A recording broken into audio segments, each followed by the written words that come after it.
یعنی اللہ تعالیٰ کا یہ طریقہ رہا ہے کہ بندوں کو اچھے اور برے دونوں حال میں مبتلا کر کے آزمائش کرتا ہے. اللہ کے کچھ بندے تکلیف میں مبتلا ہو کر اللہ کو زیادہ یاد کر لیتے ہیں، کچھ بندے نعمتوں کے ملنے پر اللہ سے زیادہ محبت کرنے لگتے ہیں. بہرحال حالات جو بھی ہوں، ہمارے ہی حق میں یہ بہتر ہے کہ ہم اللہ کی مرضی کے مطابق ہی کام کرتے رہیں، تاکہ آخرت میں اس کے سامنے سرخرو ہو سکیں. آپ دیکھیں کہ جب انسان اللہ کی عبادت میں مصروف ہو جاتا ہے تو آپ صلی اللہ علیہ وسلم نے فرمایا کہ اللہ تعالیٰ فرماتا ہے، اے انسان تو اچھی طرح تسلی کے ساتھ میری عبادت میں مصروف ہو جا. اور عبادت سے مراد بہت واسع مفہوم ہے، صرف نماز روزہ نہیں، سب چیزیں اس میں شامل ہیں. تو میں تیرے دل کو ٹھنڈک سے بھر دوں گا، یعنی جب تو میری خاطر کوئی کام کرے گا تو میں تیرے دل کو مطمئن کر دوں گا، اور ہر طرح تجھ کو امن اور سکون ملے گا. اور اگر تو نے یہ کام نہ کیا، یعنی دنیا کے ادھیڑ بن میں ہی لگا رہا، تو تیرے دل کو فکر اور تردد سے بھر دوں گا اور تیری محتاجی بند نہیں کروں گا. یعنی انسان جب دنیا کے فائدوں کے پیچھے ہر وقت پڑا رہتا ہے اور ہر وقت کیلکولیشن کرتا رہتا ہے کہ کون سا کام کرنے سے مجھے دنیا کا کیا کچھ مل جائے گا، تو ایسے میں اس انسان کا دل کبھی غم سے آزاد نہیں ہو سکتا. لیکن جو شخص دنیا کا کچھ نقصان کر کے اپنے رب کی خاطر، اپنی آخرت کی خاطر کوئی اچھا کام کر لیتا ہے، تو نہ صرف یہ کہ اس کا صلہ آخرت میں اچھا ملتا ہے، بلکہ دنیا میں بھی اللہ کا وعدہ ہے کہ ایسے شخص کو میں سکون اور اطمینان بخشوں گا. آپ صلی اللہ علیہ وسلم نے فرمایا، جس شخص نے اپنی ہمت کو صرف دنیا کے بناؤ سنوار میں مصروف کر دیا، اللہ تعالیٰ اس کے کاروبار میں اس پر دشواری دیتا ہے اور محتاجی ہر دم سامنے رہتی ہے اور دنیا نصیب سے زیادہ نہیں ملتی. لیکن جس نے آخرت کو سنوارنے میں اپنی ہمت لگائی، یعنی اپنی محنت کی، اللہ تعالیٰ دنیا کا کاروبار بھی اس پر آسان کر دیتا ہے اور اس کے دل کو چین اور سکون دیتا ہے اور دنیا ذلیل ہو کر اس کے پاس آتی ہے. لیکن اس بات کو سمجھنا بہت مشکل ہے اور عمل کرنا تو اس سے بھی مشکل.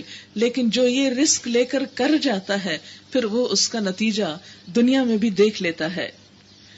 اگر بستیوں کے لوگ ایمان لاتے اور تقوی کی روش اختیار کرتے تو ہم ان پر آسمان اور زمین سے برکتوں کے دروازے کھول دیتے، مگر انہوں نے تو جھٹلایا، لہٰذا ہم نے اس بری کمائی کے سبب میں انہیں پکڑا جو وہ سمیٹ رہے تھے. بس کیا بستیوں کے لوگ اب اس بات سے بے خوف ہو گئے ہیں کہ ہماری پکڑ کبھی اچانک ان پر رات کے وقت نہ آ جائے گی جبکہ وہ سو رہے ہوں گے، یا انہیں اطمینان ہو گیا ہے کہ ہمارا مضبوط ہاتھ کبھی یکا یک ان پر دن کے وقت نہ پڑے گا جبکہ وہ کھیل رہے ہوں. کیا یہ لوگ اللہ کی چال سے بے خوف ہیں؟ حالانکہ اللہ کی چال سے وہی قوم بے خوف ہوتی ہے جو تباہ ہونے والی ہو. اور کیا ان لوگوں کو جو پچھلے اہل زمین کے بعد زمین کے وارث ہوتے ہیں اس امر واقعی نے کچھ سبق نہیں دیا کہ اگر ہم چاہیں تو ان کے قصوروں پر انہیں پکڑ سکتے ہیں، مگر وہ سبق آموز حقائق سے تغافل برتتے ہیں اور ہم ان کے دلوں پر مہر لگا دیتے ہیں، پھر وہ کچھ نہیں سنتے. یہ قومیں جن کے قصے ہم تمہیں سنا رہے ہیں، ان کے رسول ان کے پاس کھلی کھلی نشانیاں لے کر آئے، مگر جس چیز کو وہ ایک دفعہ جھٹلا چکے تھے پھر اسے وہ ماننے والے نہ تھے. دیکھو اس طرح ہم منکرین حق کے دلوں پر مہر لگا دیتے ہیں. ہم نے ان میں سے اکثر میں کوئی پاس عہد نہ پایا بلکہ اکثر کو فاسق ہی پایا. پھر ان قوموں کے بعد جن کا اوپر ذکر کیا گیا، ہم نے موسیٰ علیہ السلام کو اپنی نشانیوں کے ساتھ فرعون اور اس کی قوم کے سرداروں کے پاس بھیجا، مگر انہوں نے بھی ہماری نشانیوں کے ساتھ ظلم کیا. بس دیکھو کہ ان مفسدوں کا انجام کیسے ہوا. موسیٰ علیہ السلام نے کہا، اے فرعون، میں کائنات کے مالک کی طرف سے بھیجا ہوا آیا ہوں، میرا منصب یہی ہے اللہ کا نام لے کر کوئی بات حق کے سوا نہ کہوں. میں تم لوگوں کے پاس تمہارے رب کی طرف سے صریح دلیل ماموریت لے کر آیا ہوں، لہٰذا تو بنی اسرائیل کو میرے ساتھ بھیج دے. جیسا کہ آپ جانتے ہیں کہ حضرت موسیٰ علیہ السلام کی تبلیغ کے 2 مقاصد تھے. نمبر 1، فرعون کو اسلام کی دعوت دینا، اللہ کی طرف بلانا. جیسے کہ اللہ تعالیٰ نے موسیٰ علیہ السلام کو معجزات دے کر فرعون کے پاس بھیجا اور کیا کہا کہ اذهبا الى فرعون انه طغى، کہ فرعون کو جا کر نصیحت کرو اور نرمی سے بات کرو، شاید کہ وہ نصیحت پکڑے یا اللہ سے ڈرنے لگے. ایک مقصد تو یہ تھا. دوسرا مقصد کیا تھا؟ بنی اسرائیل کو فرعون کی غلامی سے آزاد کرنا. وہ ان پر بہت ظلم و ستم ڈھاتے تھے، جور و جبر کرتے تھے. تو موسیٰ علیہ السلام بنی اسرائیل میں سے پیغمبر تھے، اور بنی اسرائیل کے پیغمبر ہونے کی حیثیت سے ان کا فرض بنتا تھا کہ اپنی قوم کی فلاح و بہبود کے لیے بطور خاص سوچیں. تو اسی لیے یہاں پر آتا ہے کہ انہوں نے جا کر فرعون سے کہا کہ بنی اسرائیل کو میرے ساتھ بھیج دے. بھیجے کہاں؟ جیسے کہ آپ جانتے کہ بنی اسرائیل کا جو اصل مرکز و مسکن تھا وہ شام کا علاقہ تھا. حضرت یوسف علیہ السلام کے زمانے میں وہ لوگ مصر چلے گئے اور وہیں رہ بس گئے، اور پھر فرعونیوں نے بالآخر ان کو اپنا غلام بنا کر ان سے سخت جبری کام لیے. تو اللہ تعالیٰ نے موسیٰ علیہ السلام کو ان کی آزادی کے لیے بھی مبعوث کیا. فرعون نے کہا اگر تو کوئی نشانی لایا ہے اور اپنے دعوے میں سچا ہے تو اسے پیش کر. موسیٰ علیہ السلام نے اپنا عصا پھینکا، یکا یک وہ ایک جیتا جاگتا اژدہا تھا. اس نے اپنی جیب سے ہاتھ نکالا اور سب دیکھنے والوں کے سامنے وہ چمک رہا تھا جیسے سورج روشن ہو. اس پر فرعون کی قوم کے سرداروں نے آپس میں کہا کہ یقیناً یہ شخص بڑا ماہر جادوگر ہے، تمہیں تمہاری زمین سے بے دخل کر دینا چاہتا ہے، اب کہو کیا کہتے ہو. پھر ان سب نے فرعون کو مشورہ دیا کہ اسے اور اس کے بھائی کو انتظار میں رکھیے اور تمام شہروں میں ہرکارے بھیج دیجیے کہ ہر ماہر فن جادوگر کو آپ کے پاس لے آئے. چنانچہ جادوگر فرعون کے پاس آ گئے. انہوں نے کہا اگر ہم غالب رہے تو ہمیں اس کا صلہ تو ضرور ملے گا. اب آپ دیکھیں کہ موسیٰ علیہ السلام کو جادوگر کہا گیا، لیکن آپ نے دیکھا ایک نبی اور جادوگر کا فرق، کہ نبی نے جا کر قوم کو کچھ دیا ہی. جب فرعون کے پاس گئے تو موسیٰ علیہ السلام نے اس کی خیر خواہی کی باتیں کی، اس سے دنیا کا مال نہیں مانگا، اس سے کوئی فائدہ نہیں اٹھانا چاہا کہ میں اس کا مقرب بن جاؤں. لیکن اس کے برعکس فرعون نے جب جادوگروں کو بلایا اور وہ کام کرنے کو آئے تو انہوں نے سب سے پہلے آ کر اپنا انعام پکا کرنا چاہا کہ ہم جو کرتب دکھائیں گے ہمیں کچھ ملے گا بھی. تو یہ بہت بڑا فرق ہے ایک جادوگر اور ایک نبی میں اخلاقی اعتبار سے. فرعون نے جواب دیا ہاں اور تم مقرب بارگاہ ہوگے. پھر انہوں نے موسیٰ علیہ السلام سے کہا تم پھینکتے ہو یا ہم پھینکیں؟ موسیٰ علیہ السلام نے جواب دیا تم ہی پھینکو. انہوں نے جو اپنی رسیاں پھینکی تو نگاہوں کو مسحور اور دلوں کو خوف زدہ کر دیا اور بڑا ہی زبردست جادو بنا لائے. ہم نے موسیٰ علیہ السلام کو اشارہ کیا کہ پھینک اپنا عصا. اس کا پھینکنا تھا کہ آن کی آن میں وہ ان کے جھوٹے طلسم کو نگلتا چلا گیا. اس طرح جو حق تھا وہ حق ثابت ہوا اور جو کچھ انہوں نے بنا رکھا تھا یعنی جادو وہ باطل ہو کر رہ گیا. فرعون اور اس کے ساتھی میدان مقابلہ میں مغلوب ہو گئے اور فتح مند ہونے کی بجائے الٹے ذلیل ہو گئے، اور جادوگروں کا یہ حال ہوا کہ گویا کسی چیز نے انہیں اندر سے سجدے میں گرا دیا. یعنی اتنا زبردست جادو بنا لائے تھے کہ ایک بڑے میدان میں ہر طرف سانپ دوڑنے لگے. رسیاں جو پھینکی اور لاٹھیاں تو ہر طرف سانپ ہی سانپ دوڑنے لگے. آپ دیکھیں کہ صرف ایک سانپ بھی اگر کہیں چل رہا ہو تو انسان کی جان نکل جاتی ہے کہ شاید یہ میری ہی طرف آئے گا. سانپ سے انسان بہت ڈرتا ہے اور تقریباً ہر انسان ڈرتا ہے، الا یہ کہ کوئی اس کے ساتھ مانوس ہو جیسے سپیرے وغیرہ ہوتے ہیں. لیکن عام انسان جو کامن پیپل ہیں وہ سانپ سے بہت خوف کھاتے ہیں. آپ خود سوچیں کہ اس رعب اور خوف اور دہشت کا عالم کیا ہوگا کہ پورے کا پورا میدان سانپوں سے بھر جائے اور دور دور تک وہ متحرک نظر آئے. اور قرآن پاک میں یہاں تک آتا ہے موسیٰ علیہ السلام نے ان سے کیا کیا؟ خوف محسوس کیا. یعنی وہ اتنا بڑا زبردست جادو تھا کہ تھوڑی دیر کے لیے آپ کے دل کو بھی اس سے پریشانی ہو گئی. لیکن اللہ تعالیٰ نے اس کے توڑ کے طور پہ کیا فرمایا کہ تم اپنا عصا پھینکو. موسیٰ علیہ السلام نے صرف ایک عصا پھینکا اور اس کا نتیجہ کیا ہوا کہ عصا جب اژدہا بنا تو یہ پورے کے پورے سانپ جو تھے وہ سب نگل لیے اور وہاں کچھ بھی نہ بچا سوائے ایک سانپ کے جو موسیٰ علیہ السلام کا تھا. اب آپ خود سوچیں کہ ایسے میں پوری قوم کے سامنے، کیونکہ وہ یوم الزینہ میلے کا دن مقرر کیا گیا تھا، ساری قوم مقابلہ دیکھنے کے لیے کھڑی تھی اور اتنے میں جادوگر اپنا کرتب پیش کر رہے اور پھر موسیٰ علیہ السلام اس کا توڑ کر رہے ہیں. فتح کس کی ہوئی اور غالب کون آیا وہ سب نے اپنی آنکھوں سے دیکھ لیا، سب نے کیلکولیٹ کر لیا. اور پھر جو جادوگر تھے وہ ایمان بھی لے آئے، اندر سے کسی چیز نے ان کو ہلا کے رکھ دیا. لیکن جن کے دلوں پہ پردے پڑ چکے تھے، جو ماننا نہیں چاہتے تھے، ان کو اتنا بڑا واقعہ دیکھ کر بھی کچھ سبق نہ ملا اور وہ کچھ بھی نہ بدلے. تو اس سے آپ اندازہ لگا سکتے ہیں اللہ دلوں کے حال جانتا ہے، نیتوں کو جانتا ہے. جو شخص ہدایت کی طلب اور تڑپ رکھتا ہے اس کے لیے راستہ بھی آسان کر دیتا ہے، اور جس کے اپنے اندر طلب نہ ہو اسے زبردستی نہیں دیتا۔ اب کیا ہوا؟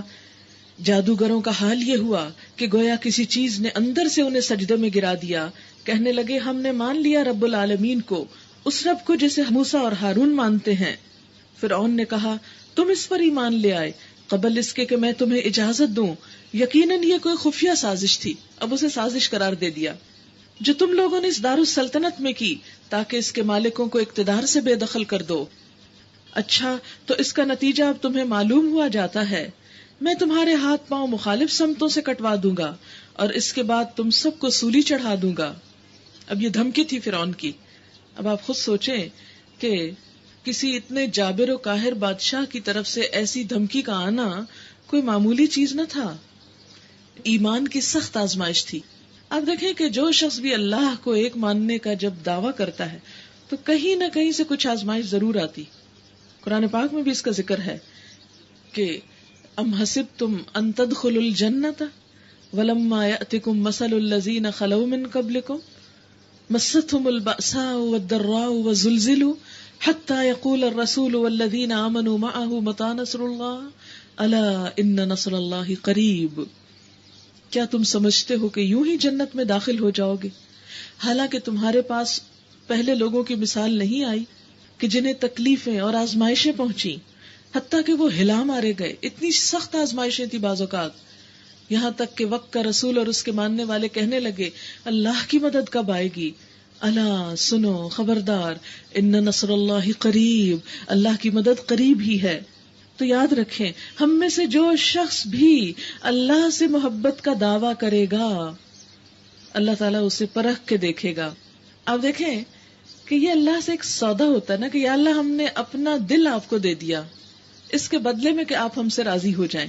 اچھا گویا آپ بک گئے۔ جب کوئی چیز بک رہی ہوتی ہے تو آپ دیکھیں کہ اس کو خریدنے والا کیا کرتا ہے، اٹھا کے الٹ پلٹ کر کے جانچ کے دیکھتا ہے نا۔ مثلاً آپ سبزی ہی خریدنا چاہتے ہیں، جب سودا خرید رہے ہیں تو خریدی جانے والی چیز کو آپ اٹھائیں گے، آگے پیچھے سے دیکھیں گے صاف ستھری تو ہے، گلی سڑی ہوئی تو نہیں، میرے کام کی تو ہے، میری مرضی کی تو ہے، میری ضرورت کی تو ہے، دیکھیں گے نا یا نہیں دیکھیں گے؟ دیکھیں گے، پھر ہی لیں گے۔ اور اگر آپ کی پسند کی نہ ہو تو وہ چیز وہیں چھوڑ کے آگے چلیں گے اور کہیں اور جا کے کچھ اور دیکھیں گے۔ ایسا ہی ہے نا؟ تو بالکل اسی طرح جب ہم یہ دعویٰ کرتے ہیں کہ ہم نے اللہ سے جنت کا سودا کر لیا اور اس جنت کے بدلے، آگے آئے گا سورۃ توبہ میں اس کے بارے میں، اس جنت کے بدلے اپنا آپ ہم نے اللہ کو دے دیا، اپنا دل اللہ کو دے دیا، تو کیا اللہ دیکھے نا کہ یہ دل میرا ہی ہے یا اس میں کچھ اور بھی بھرا ہوا ہے، یہ خالص ہے، صاف ہے، اس قابل ہے کہ اسے میں لے لوں؟ تو یاد رکھیں جب بھی آپ محبت کا دعویٰ کریں گے، جب بھی آپ اللہ کے بننا چاہیں گے، اللہ آپ کو پرکھے گا، دیکھے گا کہ کون واقعی میرا ہے اور یہی جمع ہوا ہے اور چھوٹی بوٹی مصیبت اور تکلیف کے آنے پہ بھاگتا نہیں۔ کیونکہ عموماً کیا ہوتا ہے جب ہم دین کی طرف آنے لگتے ہیں تو ہمارا دل چاہتا ہے ہر چیز ہماری مرضی کی ہو جائے، وہ نہیں ہو سکتی۔ ہم چاہتے ہیں ہم نے ایک اچھا کام کیا، ہر ایک ہمیں اپریشیٹ کرے، اگر ہم نے سر ڈھک لیا تو ہر شخص ہمیں تعریف کی نظر سے دیکھے اور کہ کتنی اچھی لگتی ہو سر ڈھک کے، کوئی بھی نہیں کہتا بلکہ الٹا مذاق اڑاتے ہیں۔ اب کیا کروں، مجھے تو لوگوں کی تعریف چاہیے اس لیے میں تو سر ننگا کر رہی ہوں تاکہ میں ان کی دل پسند تو بن جاؤں۔ پھر ایک ہی چیز ہو سکتی ہے، یا لوگوں کے دل پسند بن جائے یا اللہ کے دل پسند بن جائے۔ اب اگر اللہ تعالیٰ جانچ کے الٹا پلٹا کے دیکھے گا کس کا خوف زیادہ ہے دل میں، میرا یا بندوں کا، کس کی محبت زیادہ ہے، کس کی تعریف چاہیے، میری تعریف چاہیے یا بندوں کی چاہیے، اس کو بندوں کی چاہیے، یہ میرے قابل ہی نہیں۔ لہذا یاد رکھیں کہ جو شخص اللہ کی طرف بڑھنا چاہتا ہے تو اس کے لیے لازم ہے کہ وہ تیار کرے اپنے آپ کو کہ اس کا جائزہ لے کے دیکھا جائے اور اس میں پھر وہ پریشان نہ ہو۔ ہاں اگر آپ کے اندر استقامت ہے تو اللہ تعالیٰ چن لے گا، اٹھا لے گا۔ اور آپ دیکھیں کہ کسی شخص کا خریدار اگر اللہ ہو جائے، کسی شخص کو اللہ چن لے، کسی کو وہ قبول کر لے اس سے بڑا آنر کیا ہو سکتا ہے؟ کائنات کا بادشاہ وہ کسی سے محبت کرتا ہے. آپ نے پیچھے پڑھا ابراہیم علیہ السلام، جب تیرے رب نے ابراہیم علیہ السلام کو چند باتوں میں آزما لیا، امتحان لے لیا، انہوں نے کیا کیا؟ فَأَتَمَّهُنْ، ان باتوں کو پورا کر دیا. قال انی جاعلک للناس اماما، فرمایا میں تمہیں تمام انسانوں کا امام بنانے والا ہوں. پھر انہیں اپنا دوست کہا. تو آزمائے بغیر، جانچے اور پرکھے بغیر تو آپ اللہ والے نہیں ہو سکتے نا، کہ ابھی بھی آپ کی انکلینیشن کس طرف ہے، آپ کے دل میں قدر کس کی ہے، بڑائی کس کی ہے. وہ یہ دیکھتا ہے کہ آپ کے لیے بڑا کون ہے. اور اکثر و بیشتر تنہائی کے اوقات میں اپنا جائزہ لیا کریں. آج کل رمضان کے ان دنوں میں افطار سے تھوڑی دیر پہلے خود احتسابی کا بہت اچھا موقع ہوتا ہے. وہ دعاؤں کی قبولیت کا وقت بھی ہوتا ہے اور دن بھر کا روزہ کاٹا ہوا بھی ہوتا ہے. انسان کے اندر جب بھوک لگ لگ کے ختم ہو چکی ہوتی ہے اور جسمانی قوت تھوڑی کمزور پڑتی ہے تو آپ دیکھیں گے کہ روح سٹرونگ ہونے لگتی ہے. اس وقت بصیرت کی آنکھیں اندر سے کھل جاتی ہیں، وہ تھرڈ آئی آپ کی بیدار ہو جاتی ہے، اور پھر وہ کچھ نظر آتا ہے جو عام وقتوں میں نظر نہیں آتا. اس وقت افطار سے پہلے سوچا کریں کہ یا رب تیرے لیے روزہ رکھا تھا، تیرے لیے اتنی قربانی دی، بھوک پیاس ہر پسندیدہ چیز کی، تو میں تیرے لیے اور بھی قربانیاں دینا چاہتا ہوں، اس لیے کہ تو مجھے چن لے، میں تیرا پسندیدہ ہو جاؤں، میں تیری نگاہ میں جچ جاؤں، تیرے لیے سب سے اہم ہو جاؤں. تو یہاں پر آپ دیکھیں کہ سب پیغمبروں کی تاریخ یہی ہے، سب پیغمبروں کو آزمایا گیا، اللہ کے سب پسندیدہ بندے آزمائے گئے. ایک شخص نبی صلی اللہ علیہ وسلم کے پاس حاضر ہوا اور کہنے لگا اے اللہ کے رسول صلی اللہ علیہ وسلم مجھے آپ سے بہت محبت ہے. ہم بھی کہتے رہتے ہیں نا. آپ دیکھیں کہ ہمارے یہاں جب ربیع الاول آتا ہے اتنی محبت کے دعوے ہوتے، ریڈیو، ٹیلی ویژن، گھر گھر، ہر جگہ، مجلسوں میں، محفلوں میں، میلاد میں، ہر کوئی محبت پکار رہا ہے. لیکن یاد رکھیں محبت کا دعویٰ اتنا آسان نہیں. تو ہوا کیا کہ ایک شخص آ کے کہتا ہے مجھے آپ سے بہت محبت ہے. آپ نے فرمایا اپنی بات کا جائزہ لے لو. اس نے کہا نہیں ہے اللہ کے رسول صلی اللہ علیہ وسلم مجھے آپ سے بہت محبت. آپ نے فرمایا جو کچھ کہہ رہے ہو اس پر غور کرو. اس نے کہا نہیں مجھے آپ سے بہت محبت ہے. آپ نے فرمایا جس شخص کو مجھ سے بہت محبت ہو پھر وہ فقر و فاقہ کا مقابلہ کرنے کے لیے تیار ہو جائے، اس لیے کہ جو مجھ سے محبت کرتا ہے اس کی طرف طوفان کی طرح یہ چیزیں بڑھتی ہیں، یعنی اسے اس محبت کے راستے میں قربانیاں کرنی پڑتی ہیں. آپ دیکھیں کہ دنیا کی عارضی محبتوں کے قصے آپ نے بہت سنے ہوں گے، لیلا مجنو کا قصہ اور شیریں فرہاد کا قصہ کہ فرہاد نے دودھ کی نہر کھدوائی تھی، اور اسی طرح اور بہت سے محبت کے قصوں میں آپ نے دیکھا ہوگا کہ لوگوں نے جانیں قربان کی اور بڑی بڑی تکلیفیں اٹھائیں. تو دنیا کی چیزوں کی محبت میں اگر لوگوں نے اتنی بڑی بڑی قربانیاں کی تو اللہ کی محبت کوئی مفت کا کھیل ہے؟ یا نبی صلی اللہ علیہ وسلم کی محبت صرف چند باتیں کر دینے کا نام ہے، یا خوش آوازی میں چند شعر پڑھ دینے کا نام ہے اور اس سے دعوی محبت پورا ہو جائے گا؟ نہیں، آزمایا جائے گا، پرکھا جائے گا، دیکھا جائے گا کیا قیمت ہے اس کی اور اس کی کیا قیمت لگنی چاہیے. بہرحال ہوا یہ کہ جب یہ جادوگر ایمان لائے تو فرعون نے سخت دھمکی دی، کہا میں تو تمہارے ہاتھ پاؤں کٹوا دوں گا اپوزٹ ڈائریکشن سے، کیونکہ ایک ہی ڈائریکشن سے کاٹ دیں تو مر جاتا ہے انسان، اور اس کے بعد تم سب کو سولی چڑھوا دوں گا. لیکن ان کے دلوں میں ایمان پختہ ہو گیا تھا، لہٰذا کہنے لگے، انہوں نے جواب دیا بہرحال ہمیں پلٹنا اپنے رب ہی کی طرف ہے. تو جس بات پر ہم سے انتقام لینا چاہتا ہے وہ اس کے سوا کچھ نہیں کہ ہمارے رب کی نشانیاں ہمارے سامنے آ گئی تو ہم نے انہیں مان لیا. ربنا افرغ علینا صبرا وتوفنا مسلمین، اے رب ہم پر صبر کا فیضان کر اور ہمیں دنیا سے اٹھا تو اس حال میں کہ ہم تیرے فرما بردار ہوں. اب آپ دیکھیں کہ آزمائشوں کے وقت میں کرنا کیا چاہیے، ثابت قدمی کی دعا مانگنی چاہیے. یاد رکھیں کبھی آزمائش مانگے نہ، لیکن آ جائے تو صبر سے کام لیں اور اللہ کی مدد مانگیں اور اس سے دعا کریں. کیا دعا؟ ربنا افرغ علینا صبرا وتوفنا مسلمین. فرعون سے اس کی قوم کے سرداروں نے کہا کیا تو موسیٰ اور اس کی قوم کو یوں ہی چھوڑ دے گا؟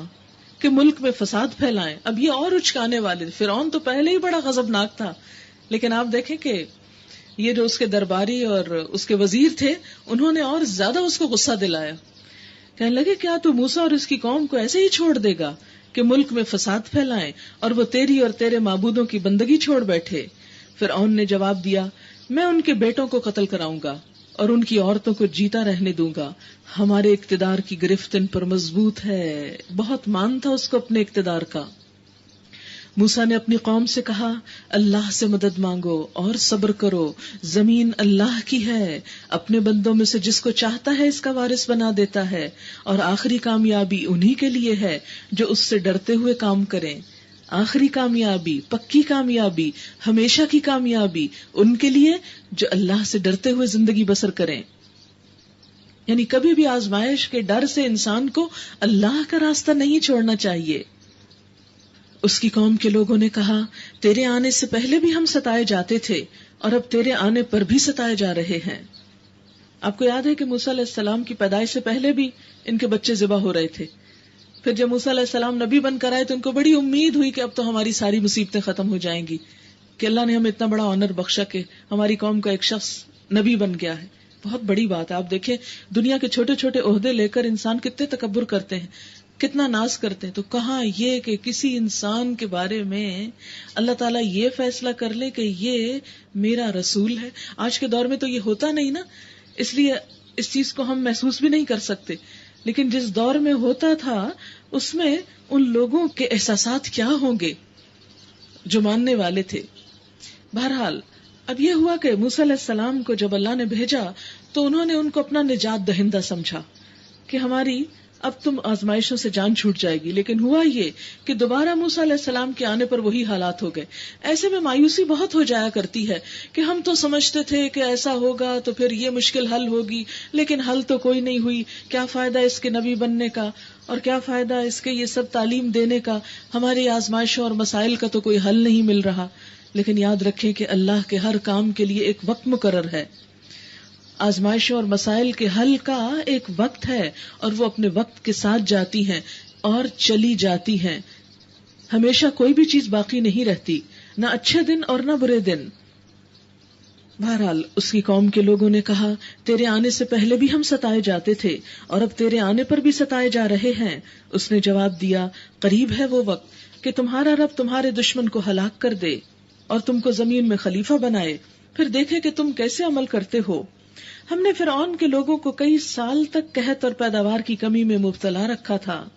شاید ان کو ہوش آئے، مگر ان کا حال یہ تھا کہ جب اچھا زمانہ آتا تو کہتے کہ ہم اسی کے مستحق ہیں، اور جب برا زمانہ آتا تو موسیٰ اور اس کے ساتھیوں کو اپنے لیے فال بد ٹھہراتے. حالانکہ در حقیقت ان کی فال بد تو اللہ کے پاس تھی، مگر ان میں سے اکثر بے علم تھے. انہوں نے موسیٰ علیہ السلام سے کہا کہ تو ہمیں مسحور کرنے کے لیے خواہ کوئی نشانی لے آئے، ہم تو تیری بات ماننے والے نہیں ہیں. آخر کار ہم نے ان پر طوفان بھیجا، ٹڈی دل چھوڑے، سرسریاں پھیلائیں، مینڈک نکالے اور خون برسایا. یہ سب آزمائشیں ہوئیں کن کی؟ قوم فرعون کی. یہ سب نشانیاں الگ الگ کر کے دکھائیں، مگر وہ سرکشی کیے ہی چلے گئے، کسی آزمائش سے نہ سنبھلے، اور وہ بڑے ہی مجرم لوگ تھے. یہ جو مینڈکوں کی بارش کا واقعہ ہے، کہا جاتا ہے کہ اکتوبر 1927 کے ایک اخبار زمیندار کی رپورٹ کے مطابق فرانس کے شہر تولون میں ایک سخت طوفان آیا اور بارش کے ساتھ ہی بے شمار مینڈک برسے کہ زمین ڈھک گئی، اور مینڈک گھوڑوں کے سموں اور گاڑیوں کے پہیوں سے کچلے جا رہے تھے. یعنی ہر جگہ مینڈک ہی مینڈک، چھوٹے چھوٹے. اور یہ اس دور کی بات ہے، اس صدی کے شروع کی. تو آپ دیکھیں کہ عموماً یہ ہوتا ہے کہ قرآن پڑھ کر بعض اوقات ہم شک میں بھی مبتلا ہو جاتے کہ بھلا یہ کیسے ہو سکتا ہے. جو شخص یہ مانتا ہے کہ اللہ کی طاقت سے ہر کام ہو سکتا ہے اس کو یہ شک نہیں ہوتا. لیکن جو لوگ یہ سمجھتے ہیں کہ دنیا صرف اسباب کی ہے اور اسباب کے بغیر اگر ہم کچھ نہیں کر سکتے تو نعوذ باللہ شاید اللہ بھی نہیں کر سکتا، تو ایک بڑی غلط فہمی کا شکار ہوتے ہیں. اور عموماً پھر وہ قرآن کی تفسیر میں ایسی حجتیں اور ایسی تعویلیں پیش کرنا چاہتے ہیں جس سے یہ ثابت کر سکیں کہ قرآن انسانی سطح پر ہے، حالانکہ یہ تو رب العالمین کا کلام ہے.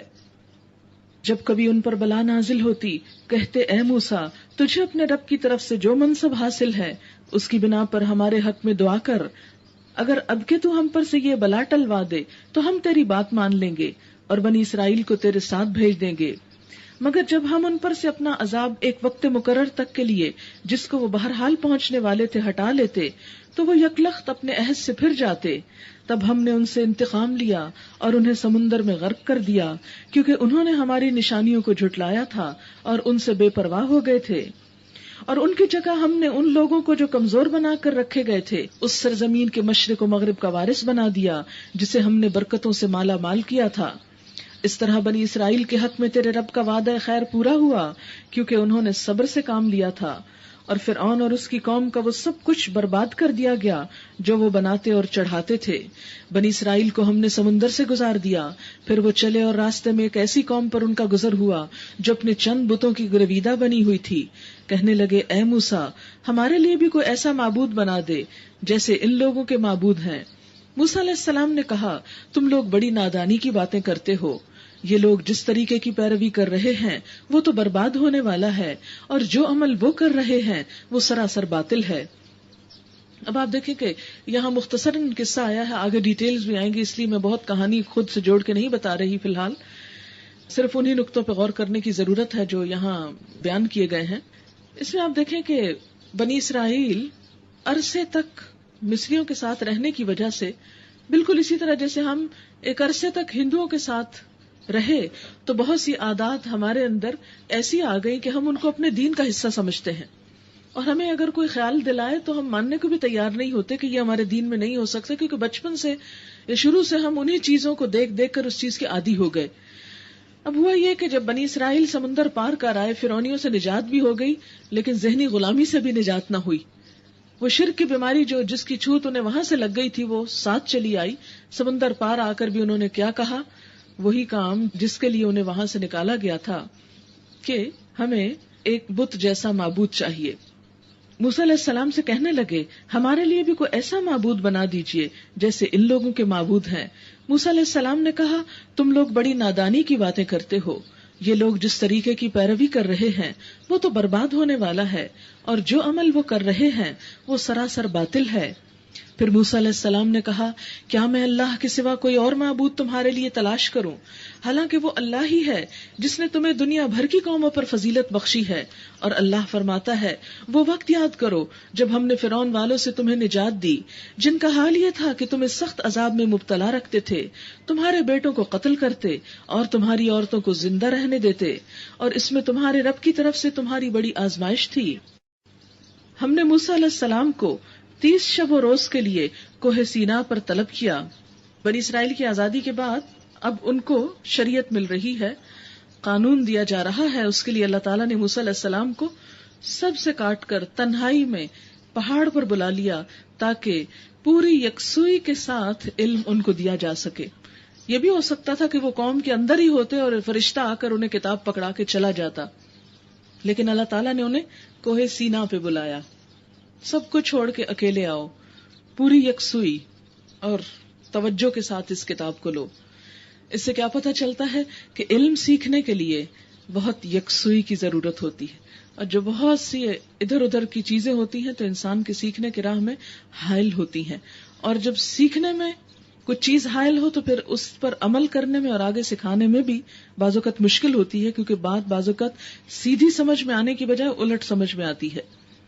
ہم نے موسیٰ علیہ السلام کو 30 شب و روز کے لیے کوہ سینا پر طلب کیا، بعد میں 10 دن کا اور اضافہ کر دیا، اس طرح اس کے رب کی مقرر کردہ مدت پورے 40 دن ہو گئی۔ موسیٰ علیہ السلام نے چلتے ہوئے اپنے بھائی ہارون سے کہا کہ میرے پیچھے تم میری قوم میں میری جانشینی کرنا اور ٹھیک کام کرتے رہنا، اور بگاڑ پیدا کرنے والوں کے طریقے پر نہ چلنا۔ جب وہ ہمارے مقرر کیے ہوئے وقت پر پہنچا اور اس کے رب نے اس سے کلام کیا تو اس نے التجا کی کہ اے رب، مجھے یارائے نظر دے کہ میں تجھے دیکھوں۔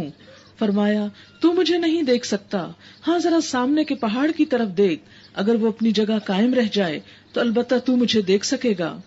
چنانچہ اس کے رب نے جب پہاڑ پر تجلی کی تو اسے ریزہ ریزہ کر دیا، اور موسیٰ علیہ السلام غش کھا کے گر پڑے۔ جب ہوش آیا تو بولے، پاک ہے تیری ذات، میں تیرے حضور توبہ کرتا ہوں۔ اور سب سے پہلا ایمان لانے والا میں ہوں.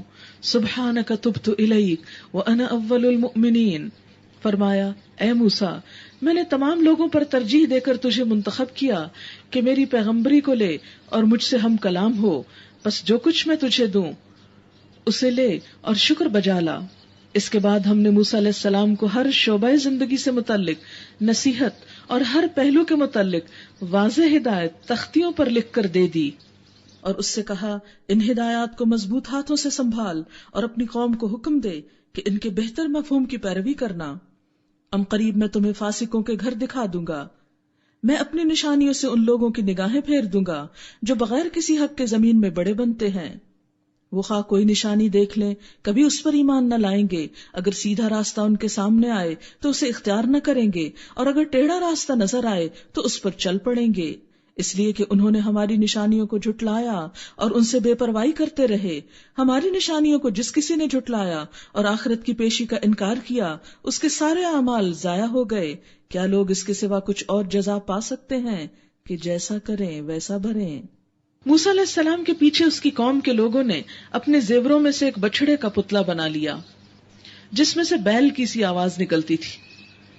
کیا انہیں نظر نہ آتا تھا کہ وہ ان سے بولتا نہیں، نہ کسی معاملے میں ان کی رہنمائی کرتا ہے؟ مگر پھر بھی انہوں نے اسے معبود بنا لیا اور وہ سخت ظالم تھے. پھر جب ان کی فریب خوردگی کا طلسم ٹوٹ گیا اور انہوں نے دیکھ لیا کہ در حقیقت وہ گمراہ ہو گئے ہیں، تو کہنے لگے اگر ہمارے رب نے ہم پر رحم نہ فرمایا اور ہم سے درگزر نہ کیا تو ہم برباد ہو جائیں گے. ادھر سے موسیٰ علیہ السلام غصے اور رنج میں بھرا ہوا اپنی قوم کی طرف پلٹا. آتے ہی اس نے کہا بہت بری جانشینی کی تم لوگوں نے میرے بعد. کیا تم سے اتنا صبر نہ ہوا کہ اپنے رب کے حکم کا انتظار کر لیتے؟ اور تختیاں پھینک دی اور اپنے بھائی ہارون کے سر کے بال پکڑ کر اسے کھینچا. ہارون نے کہا اے میری ماں کے بیٹے، یہ محبت کا انداز ہے. ان لوگوں نے مجھے دبا لیا اور قریب تھا کہ مجھے مار ڈالتے، بس تو دشمنوں کو مجھ پر ہنسنے کا موقع نہ دے اور اس ظالم گروہ کے ساتھ مجھے نہ شامل کر. تب موسیٰ علیہ السلام نے کہا رب اغفر لی ولأخی وادخلنا فی رحمتک وانت ارحم الراحمین. اے میرے رب، مجھے اور میرے بھائی کو معاف کر اور ہمیں اپنی رحمت میں داخل فرما، اور تو سب سے بڑھ کر رحیم ہے. جواب میں ارشاد ہوا جن لوگوں نے بچڑے کو معبود بنایا وہ ضرور اپنے رب کے غضب میں گرفتار ہو کر رہیں گے اور دنیا کی زندگی میں ذلیل ہوں گے. جھوٹ گھڑنے والوں کو ہم ایسی ہی سزا دیتے ہیں، اور جو لوگ برے عمل کریں پھر توبہ کر لیں اور ایمان لے آئیں تو یقیناً اس توبہ اور ایمان کے بعد تیرا رب درگزر اور رحم فرمانے والا ہے. پھر جب موسیٰ علیہ السلام کا غصہ ٹھنڈا ہوا تو اس نے وہ تختیاں اٹھا لی جن کی تحریر میں ہدایت اور رحمت تھی ان لوگوں کے لیے جو اپنے رب سے ڈرتے ہیں، اور اس نے اپنی قوم کے 70 آدمیوں کو منتخب کیا تاکہ وہ اس کے ساتھ ہمارے مقرر کیے ہوئے وقت پر حاضر ہوں. جب ان لوگوں کو ایک سخت زلزلے نے آ پکڑا تو موسیٰ علیہ السلام نے عرض کیا اے میرے سرکار، آپ چاہتے تو پہلے ہی ان کو اور مجھے ہلاک کر سکتے تھے. کیا آپ اس قصور میں جو ہم میں سے چند نادانوں نے کیا تھا ہم سب کو ہلاک کر دیں گے؟ یہ تو آپ کی ڈالی ہوئی ایک آزمائش تھی جس کے ذریعے سے آپ جسے چاہتے ہیں گمراہی میں مبتلا کر دیتے ہیں اور جسے چاہتے ہیں ہدایت بخش دیتے ہیں. ہمارے سرپرست تو آپ ہی ہیں. انت ولینا فاغفر لنا وارحمنا وانت خیر الغافرین. بس ہمیں معاف کر دیجئے اور ہم پر رحم فرمائیے، آپ سب سے بڑھ کر معاف فرمانے والے ہیں. واکتب لنا فی ہذہ الدنیا حسنۃ وفی الآخرۃ انا ہدنا الیک. اور ہمارے لیے اس دنیا کی بھلائی بھی لکھ دیجئے اور آخرت کی بھی، ہم نے آپ کی طرف رجوع کر لیا. جواب میں ارشاد ہوا سزا تو میں جسے چاہوں دیتا ہوں، مگر میری رحمت ہر چیز پر چھائی ہوئی ہے، اور اسے میں ان لوگوں کے لیے لکھوں گا جو نافرمانی سے پرہیز کریں گے، زکوٰۃ دیں گے اور میری آیات پر ایمان لائیں گے. آپ دیکھیں کہ ہمارے ہاں ایک جملہ بہت مشہور ہے کہ جب بھی ہم کوئی غلط کام کرنے لگتے ہیں تو عموماً کیا کہتے ہیں؟ اللہ بڑا غفور الرحیم ہے، وہ بہت معاف کرنے والا ہے، اس لیے فکر کی کوئی ضرورت نہیں. انسان ہے نا، دل چاہ رہا ہے چلو غلطی کر لو.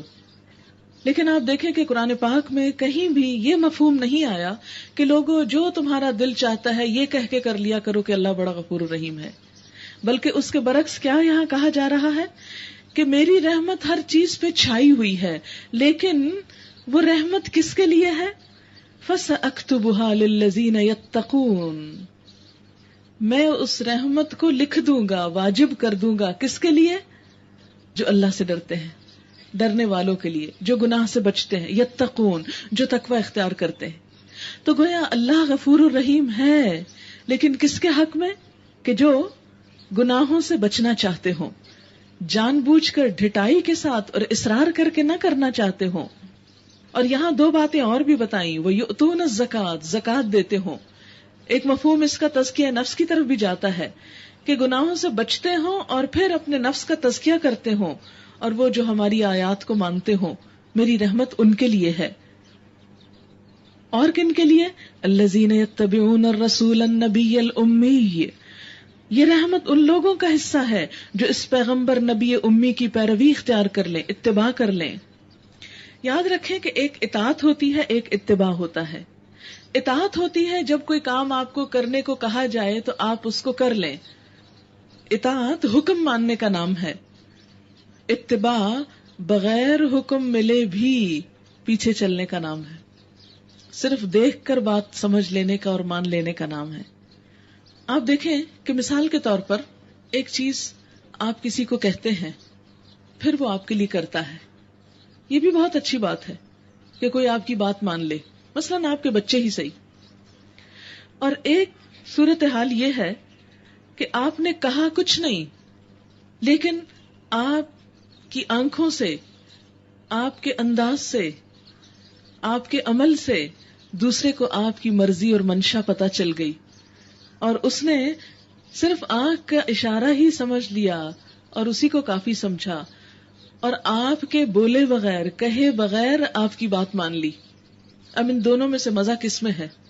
اس بات میں جو کہہ کے منوائی جائے یا وہ جو آپ کے کہے بغیر کر لی جائے؟ صرف آپ کو دیکھ کر زیادہ مزہ اسی میں ہے نا، اتباع میں۔ آپ دیکھیں کہ قرآن پاک میں پیچھے آپ پڑھ چکے ہیں، قل ان کنتم تحبون اللہ فاتبعونی، آپ کہہ دیجئے کہ اگر تم اللہ سے محبت کرتے ہو تو میرا اتباع کرو، یعنی بغیر کہے بھی بات مان لو، اشارے بھی سمجھو۔ اتباع ہوتا ہے فٹ سٹیپس کو فالو کرنا۔ مثلاً فٹ سٹیپس کیا ہے کہ ایک شخص جا رہا ہے، اپنے پیچھے جو قدموں کے نشانات ہیں، فٹ پرنٹس ہیں، وہ موجود ہیں۔ اب جو اس کے فالوورز ہیں وہ کس طرح فالو کریں گے اس کو؟ اتباع کا معنی کیا ہے؟ فالو کرنا، ٹو فالو۔ اب آپ دیکھیں کہ فالو اسی وقت کیا جا سکتا ہے کہ جب آپ انہی نشانات پر قدم رکھتے رکھتے رکھتے اس شخص کو ٹریس کریں، جس طرف وہ گیا آپ بھی پیچھے چلتے چلے جائیں۔ وہ دائیں جائے تو آپ دائیں جائیں، وہ بائیں جائے تو آپ بائیں جائیں۔ آپ دیکھیں کہ فالو انسان پیچھے سے کرتا ہے، سامنے سے نہیں۔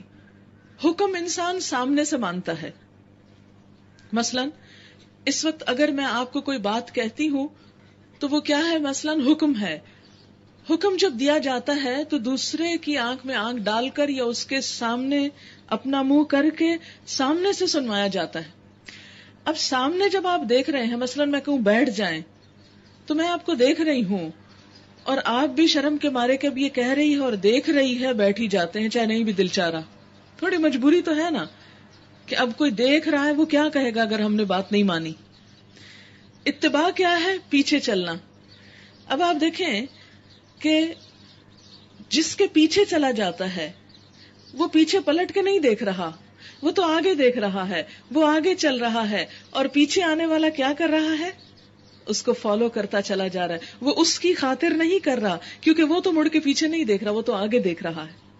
حکم ماننا نسبتاً آسان ہوتا ہے، اتباع کرنا، پیچھے سے آنا مشکل ہوتا ہے، کیونکہ پیچھے سے بھاگنے کے موقع زیادہ ہے نا، چھپنے کے موقع زیادہ ہے۔ آپ کچھ بھی کر لیں، آپ فیسز بناتے رہیں، آپ ناک بھوں چڑھاتے رہیں کہ یہ کیا کہہ رہا ہے ہمیں، لیکن سامنے اگر آپ کا دل نہیں بھی چاہ رہا تو بھی یس سر کر رہے ہیں کہ مائنڈ نہ کر جائے، ہے نا۔ اللہ تعالیٰ فرماتے ہیں اگر تم کو مجھ سے محبت ہے تو کیا کرو؟ میرے رسول کو فالو کرو، اس کا اتباع کرو۔ یہ نہیں کہا اس کے حکم مانو، اس کا اتباع کرو۔ یہ حکم ماننے سے ایک درجہ آگے ہے، یہ محبت کا سچا اظہار ہے کہ کسی کی پیٹھ پیچھے بھی کوئی اس کے ساتھ انتہائی سنسیئر ہو۔ سامنے تو سب خوشامد کر دیتے ہیں، اصل سنسیئر کون ہے؟ جو آپ کے پیچھے آپ سے غائبانہ طور پر، آپ اس کو دیکھ نہیں رہے پھر بھی وہ آپ کے ساتھ وفادار ہے، جہاں آپ جائیں وہ چل رہا ہے. صحابہ کرام نے ایسی ہی وفاداری کی. انہوں نے نہیں پوچھا آپ ہمیں کہاں لے کے جا رہے ہیں. مثلا مکہ فتح ہو رہا ہے اور آپ بالکل بتا نہیں رہے کہ جانا کہاں، خاموشی کے ساتھ نکلیں. اس سے پہلے کی جنگوں میں آپ بتایا کرتے تھے کہ کدھر کو تیاری، اور اس میں چونکہ آپ جنگ اوائڈ کرنا چاہتے تھے بتایا ہی نہیں، بس فوج کٹھی کی اور چل پڑے. کیا وفاداری ہے کہ لیڈر نے بلایا اور چل پڑے، یہ بھی نہیں پوچھا کیوں، کہاں، کیسے. یقین کریں اگر ہم لوگ وہاں ہوتے تو شاید چند لوگوں کے سوا کوئی ساتھ نہ چلتا. کہتے پہلے ہمیں وجہ بتاؤ پھر چلیں گے ساتھ. اب بھی تو ہم یہی کرتے ہیں، کسی سنت کو فالو کرنا ہوتا ہے کہتے اس کی ذرا لاجک پتا چلے، اس کی ریزن سمجھ میں آئے، اس کا فائدہ سمجھ میں آئے پھر کریں گے. یہی وجہ کہ ہم بہت انٹرسٹڈ ہوتے ہیں ان صورتوں کو قرآن میں سے پڑھنے کے جن کے فائدے بہت بتائے ہوئے ہوتے ہیں. کچھ کتابیں ہوتی ہیں اس میں بہت فائدے لکھے ہوتے ہیں، یہ سورت پڑھیں اس کے اتنے فائدے ہیں. اسی لیے آپ دیکھیں کچھ لوگ مسلسل روزانہ صبح سورت مزمل، فتح اور چند اور سورتیں ضرور پڑھتے ہیں اور باقی قرآن بالکل نہیں پڑھتے، اس کو بند کر کے رکھا ہوا. کیوں بھائی، یہ نہیں اللہ کا کلام؟ اللہ نے صرف سورت مزمل اور سورت یاسین اتاری ہے. عموماً گھروں میں آپ دیکھیں کہ قرآن میں جو سورت یاسین کا حصہ وہ پرانا ہو چکا ہوتا ہے، باقی قرآن نیا نکور ہوتا ہے. کیوں؟ اس لیے کہ باقی قرآن کا ہم کو کوئی فائدہ نہیں بتایا گیا کہ پڑھنے سے کیا ملے گا. بہت خود غرض مٹیریلسٹک لوگ ہیں ہم، صرف فائدے کے کام کرنا چاہتے ہیں. یہ بھی آزمائش ہے نا کہ اللہ تعالیٰ نے کچھ چیزوں کا بتا دیا اور کچھ کی خاموشی، پھر دیکھیں اب ان کو کون اختیار کرتا ہے. جسے اللہ سے محبت ہوگی اسے تو اللہ کے ایک ایک لفظ سے، ایک ایک بات سے محبت ہوگی. آپ نے دیکھا ہوگا کہ جن لوگوں سے محبت ہوتی ہے ان کی ایک ایک تحریر آپ سنبھال کے رکھتے ہیں، ان کی ایک ایک جملہ، ان کا ایک ایک لفظ، ان کی چھوٹی چھوٹی چیزیں. آپ صحابہ کرام کا ہی عالم تھا کہ نبی صلی اللہ علیہ وسلم کا کوئی بال سنبھارا. ایک صحابیہ تھی، نام اس وقت میرے ذہن میں نہیں ان کا، ان کے پاس ایک چھوٹی سی شیشی ہوتی تھی جس میں حضور صلی اللہ علیہ وسلم کا پسینہ جمع کرتی رہتی تھی. میرے اور آپ جیسے عقل کو فالو کرنے والے لوگ ہائے ہائے کیسا کام کر رہی تھی. چونکہ ہمارے ذہن میں آپ صلی اللہ علیہ وسلم کا وہ تقدس اور وہ محبت نہیں، اس لیے ہمیں ایسے کام کوئی بہت اچھے نظر نہیں آتے. ہم عقل پہ پرکھتے بھلا یہ کوئی سینسیبل بات ہے کہ ایک شخص کا پسینہ جمع کیا جائے. اور کہنے لگی کہ جب میں فوت ہو جاؤں تو میرے کفن پہ اس کو ڈال دینا. لوگ کافور ملتے ہیں، میرے کفن پہ یہ ڈال دینا. محبت کی بات ہے نا. ابو سفیان نے ہرقل کے دربار میں جا کے کہا تھا کہ میں نے دنیا میں کسی شخص کے ساتھ اتنی محبت نہیں دیکھی جتنی صحابہ کرام کو حضور صلی اللہ علیہ وسلم کے ساتھ ہے، کہ وہ ان کے وضو کے پانی کو زمین پہ گرنے نہیں دیتے، ایک ایک قطرہ اٹھا کے لے جاتے، اس پہ جھگڑتے ہیں. میں اور آپ کے ہاں یہ تو میل والا مٹی والا، ہم کو تو ایسی چیزیں اچھی نہیں لگتی. بہت صفائی پسند لوگ ہیں ہم، چونکہ ہم ہر چیز عقل کی نظر سے دیکھتے ہیں، محبت کی نظر سے نہیں. جہاں محبت چھا جاتی ہے نا، غالب آ جاتی، پھر وہاں یہ سب چیزیں مٹ جاتی، پتہ نہیں چلتا پھر انسان کو. لیکن ہم محبت کے اس درجے کو نہیں پہنچے، اسی لیے ہر بات میں ہیل و حجت کرتے. اس کا کیا فائدہ ہوگا، اس کا کیا، یہاں سے کیا ملے گا، وہاں سے کیا ملے گا، جہاں سے کچھ ملے گا نہیں وہاں کچھ کرنا نہیں. آپ دیکھیں جس سے اللہ کے رسول صلی اللہ علیہ وسلم کی محبت نصیب ہو گئی، اسے اللہ کی محبت نصیب ہو گئی. جس کو آپ کا اتباع کرنا نصیب ہو گیا اسے سب کچھ نصیب ہو گیا. تو یتبعون، آنکھیں بند کر کے پیچھے چل رہے ہیں. اتنا اعتماد کہ یہ شخص جو کچھ کہے گا اسی میں ہمارا بھلا ہے، اسی میں ہمارا فائدہ ہے، ہم سب کچھ قربان کر ڈالیں گے. اور انہی قربانیوں کی وجہ سے صرف 23 سال 23 ایئرز بھی پورے نہیں ہوئے تھے، 22 سال اور کچھ مہینے بنتے، پورا عرب پیننسیولا اسلام کے جھنڈوں سے لہرا اٹھا. اور آج پاکستان بنے کتنے سال ہو چکے ہیں، اس سے آلموسٹ ڈبل سے بھی زیادہ وقت گزر چکا ہے. تو ہم یہاں پر اپنے اسلام کا حال دیکھ سکتے ہیں. ہم سب بھی تبلیغیں کر رہے ہیں اور وہاں بھی یہی اللہ کا کلام پڑھا جاتا تھا، لیکن وہاں ہر چیز کو صاف دل سے بولا جاتا تھا اور صاف دل سے قبول کر لیا جاتا تھا. لیکن یہاں بولنے والے بھی کسی نہ کسی بیک گراؤنڈ سے بولتے ہیں اور سننے والے بھی کسی نہ کسی بیک گراؤنڈ میں سنتے ہیں، لہذا پھر وہ بات تو رہتی ہی نہیں. تو یاد رکھیں، زندگی میں کسی کو آپ کو حق بات بتانے کا موقع ملے، سارے مفادات کو بالا رکھ کے صرف اللہ کی بات اللہ کی خاطر کریں، پھر دیکھیں اثر ہوتا ہے یا نہیں. جب سننے کا موقع ملے، ہر مفاد کو پیچھے چھوڑ کر، ہر تکلیف کو گوارا کر کے، کہ خواہ دھوپ میں بیٹھنا پڑ رہا ہے یا شور میں بیٹھنا پڑ رہا ہے، تو بھی یہ نہیں چھوڑنا کہ اللہ کی بات سن رہے ہیں اور صرف اللہ کے لیے جا رہے ہیں. تو جب تک اللہ کی ذات پر پورا اعتماد اور بھروسہ نہ ہو کہ میری کانٹا چبھنے کو بھی وہ گن لیتا ہے اور اس کی بھی جزا دے گا، اس وقت تک انسان قربانی نہیں کر پاتا. لہذا یہاں پر کیا فرمایا؟ میری رحمت ان لوگوں کے لیے لکھی ہوئی ہے، گارنٹیڈ ہے، سرٹیفکیٹ ہے، لے لیں بے شک مجھ سے، جن کی یہ صفات ہوں. کیا صفات؟ الذین یتبعون الرسول النبی الامی، جو پیروی کریں، فالو کریں، اعتماد کریں میرے نبی پر جو امی ہے، لکھا پڑھا نہیں، دنیا کی تعلیم نہیں ہے اس کے پاس، لیکن اللہ کے دیے ہوئے علم سے منور ہے. اچھا، یہاں پر صرف نبی کہہ دینا کافی تھا، امی کیوں کہا؟ اس لیے کہ عموماً ہم دنیا کی ڈگری جب کسی کی سنتے ہیں تو تھوڑے سے متاثر ہو جاتے ہیں اور پھر ہمیں اس کی بات زیادہ سمجھ میں آنے لگتی ہے. اور اگر کوئی ویسے بات کر رہا ہو تو ہم عموماً توجہ نہیں دیتے، کان نہیں دھرتے. مجھے ذاتی طور پر اس کا بہت ایکسپیرینس ہوا کہ جب میں بالکل ایک عام انسان کی طرح کسی سے ملی تو بات اتنی اہمیت نہ دی گئی، اور جب میں نے کسی کو بتایا کہ ہاں میں فلاں یونیورسٹی سے پی ایچ ڈی ہوں تو ایک دم آنکھیں کھل گئی. اچھا، فلاں یونیورسٹی کی گریجویٹ ہیں. یہ ہم انسانوں کی کمزوری ہے کہ ہم یہ نہیں دیکھتے کہ بات کیا ہے، ہم یہ دیکھتے ہیں کون ہے، کیونکہ ہماری دلچسپی کون سے زیادہ ہے، بات سے کم ہے. جس کو دلچسپی بات سے ہو وہ کوئی بھی ہو کہنے والا، اس سے کیا فرق پڑتا ہے. تو اللہ تعالیٰ نے نبی صلی اللہ علیہ وسلم کا یہاں تعارف کیا کرایا؟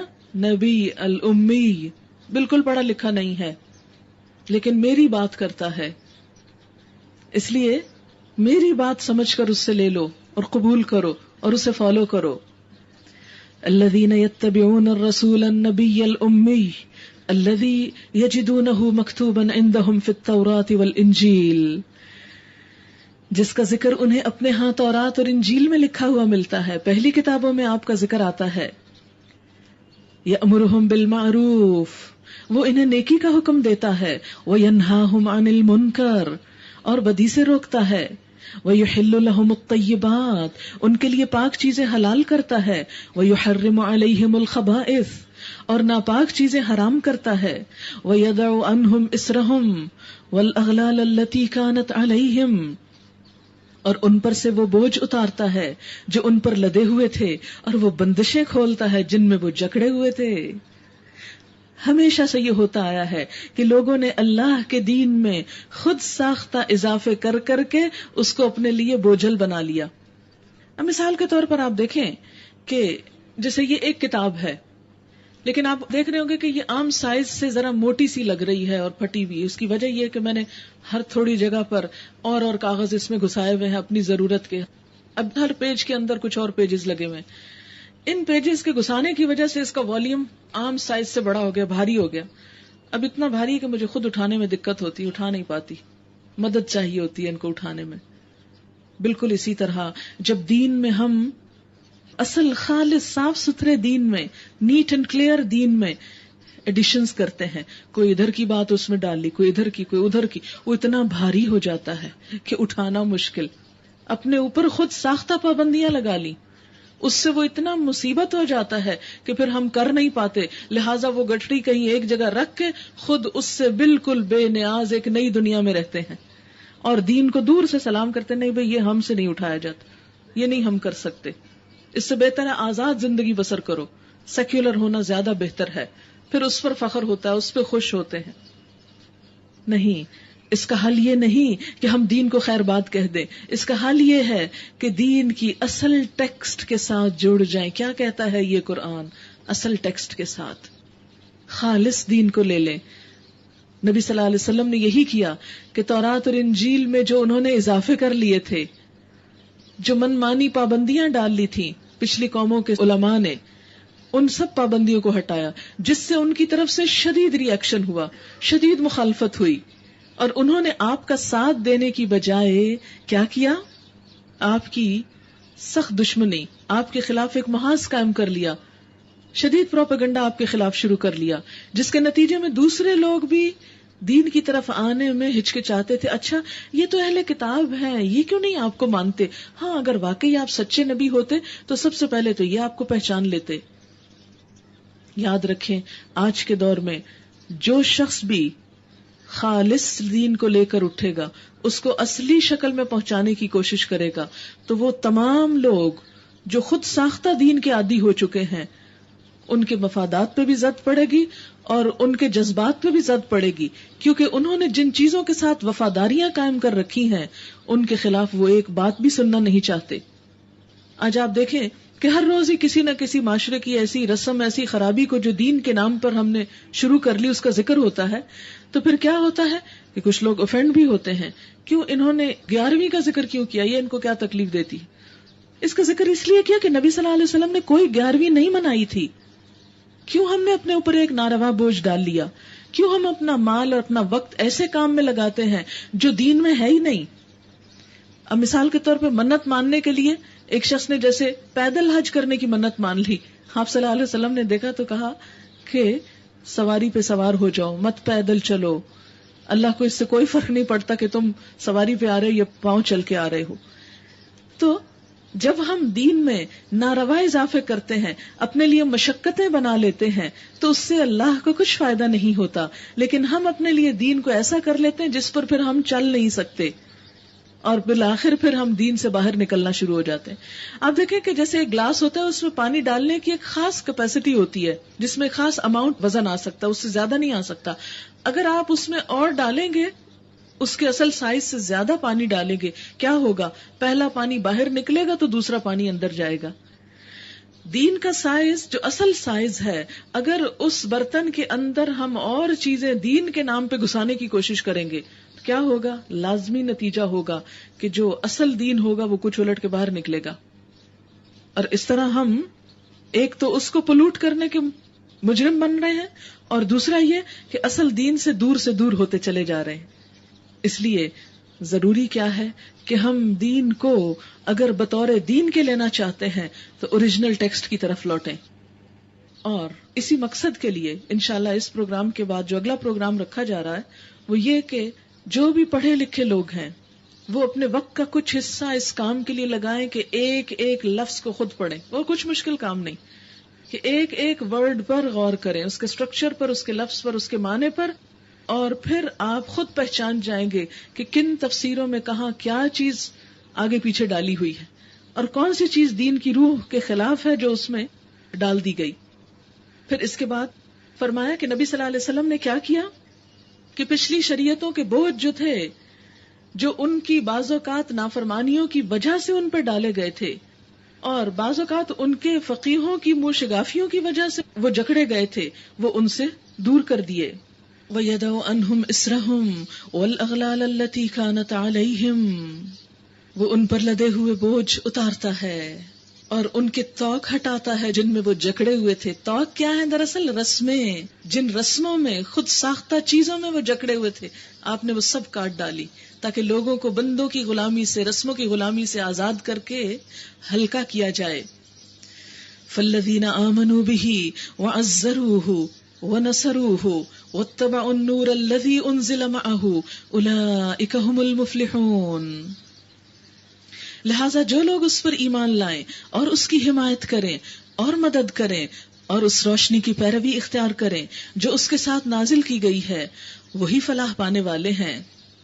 قُلْ يَا أَيُّهَا النَّاسُ إِنِّي رَسُولُ اللَّهِ إِلَيْكُمْ جَمِيعًا الَّذِي لَهُ مُلْكُ السَّمَاوَاتِ وَالْأَرْضِ لا إله إلا هو يحيي ويميت فآمنوا بالله ورسوله النبي الأمي الذي يؤمن بالله وكلماته واتبعوه لعلكم تهتدون. اے محمد صلی اللہ علیہ وسلم کہہ دیجئے کہ اے انسانوں, میں تم سب کی طرف اس خدا کا پیغمبر ہوں جو زمین اور آسمانوں کی بادشاہی کا مالک ہے. اس کے سوا کوئی خدا نہیں ہے. وہی زندگی بخشتا ہے, وہی موت دیتا ہے. بس ایمان لاؤ اللہ پر اور اس کے بھیجے ہوئے نبی امی پر جو اللہ اور اس کے ارشادات کو مانتا ہے, اور پیروی اختیار کرو اس کی. امید ہے کہ تم راہ راست پالو گے.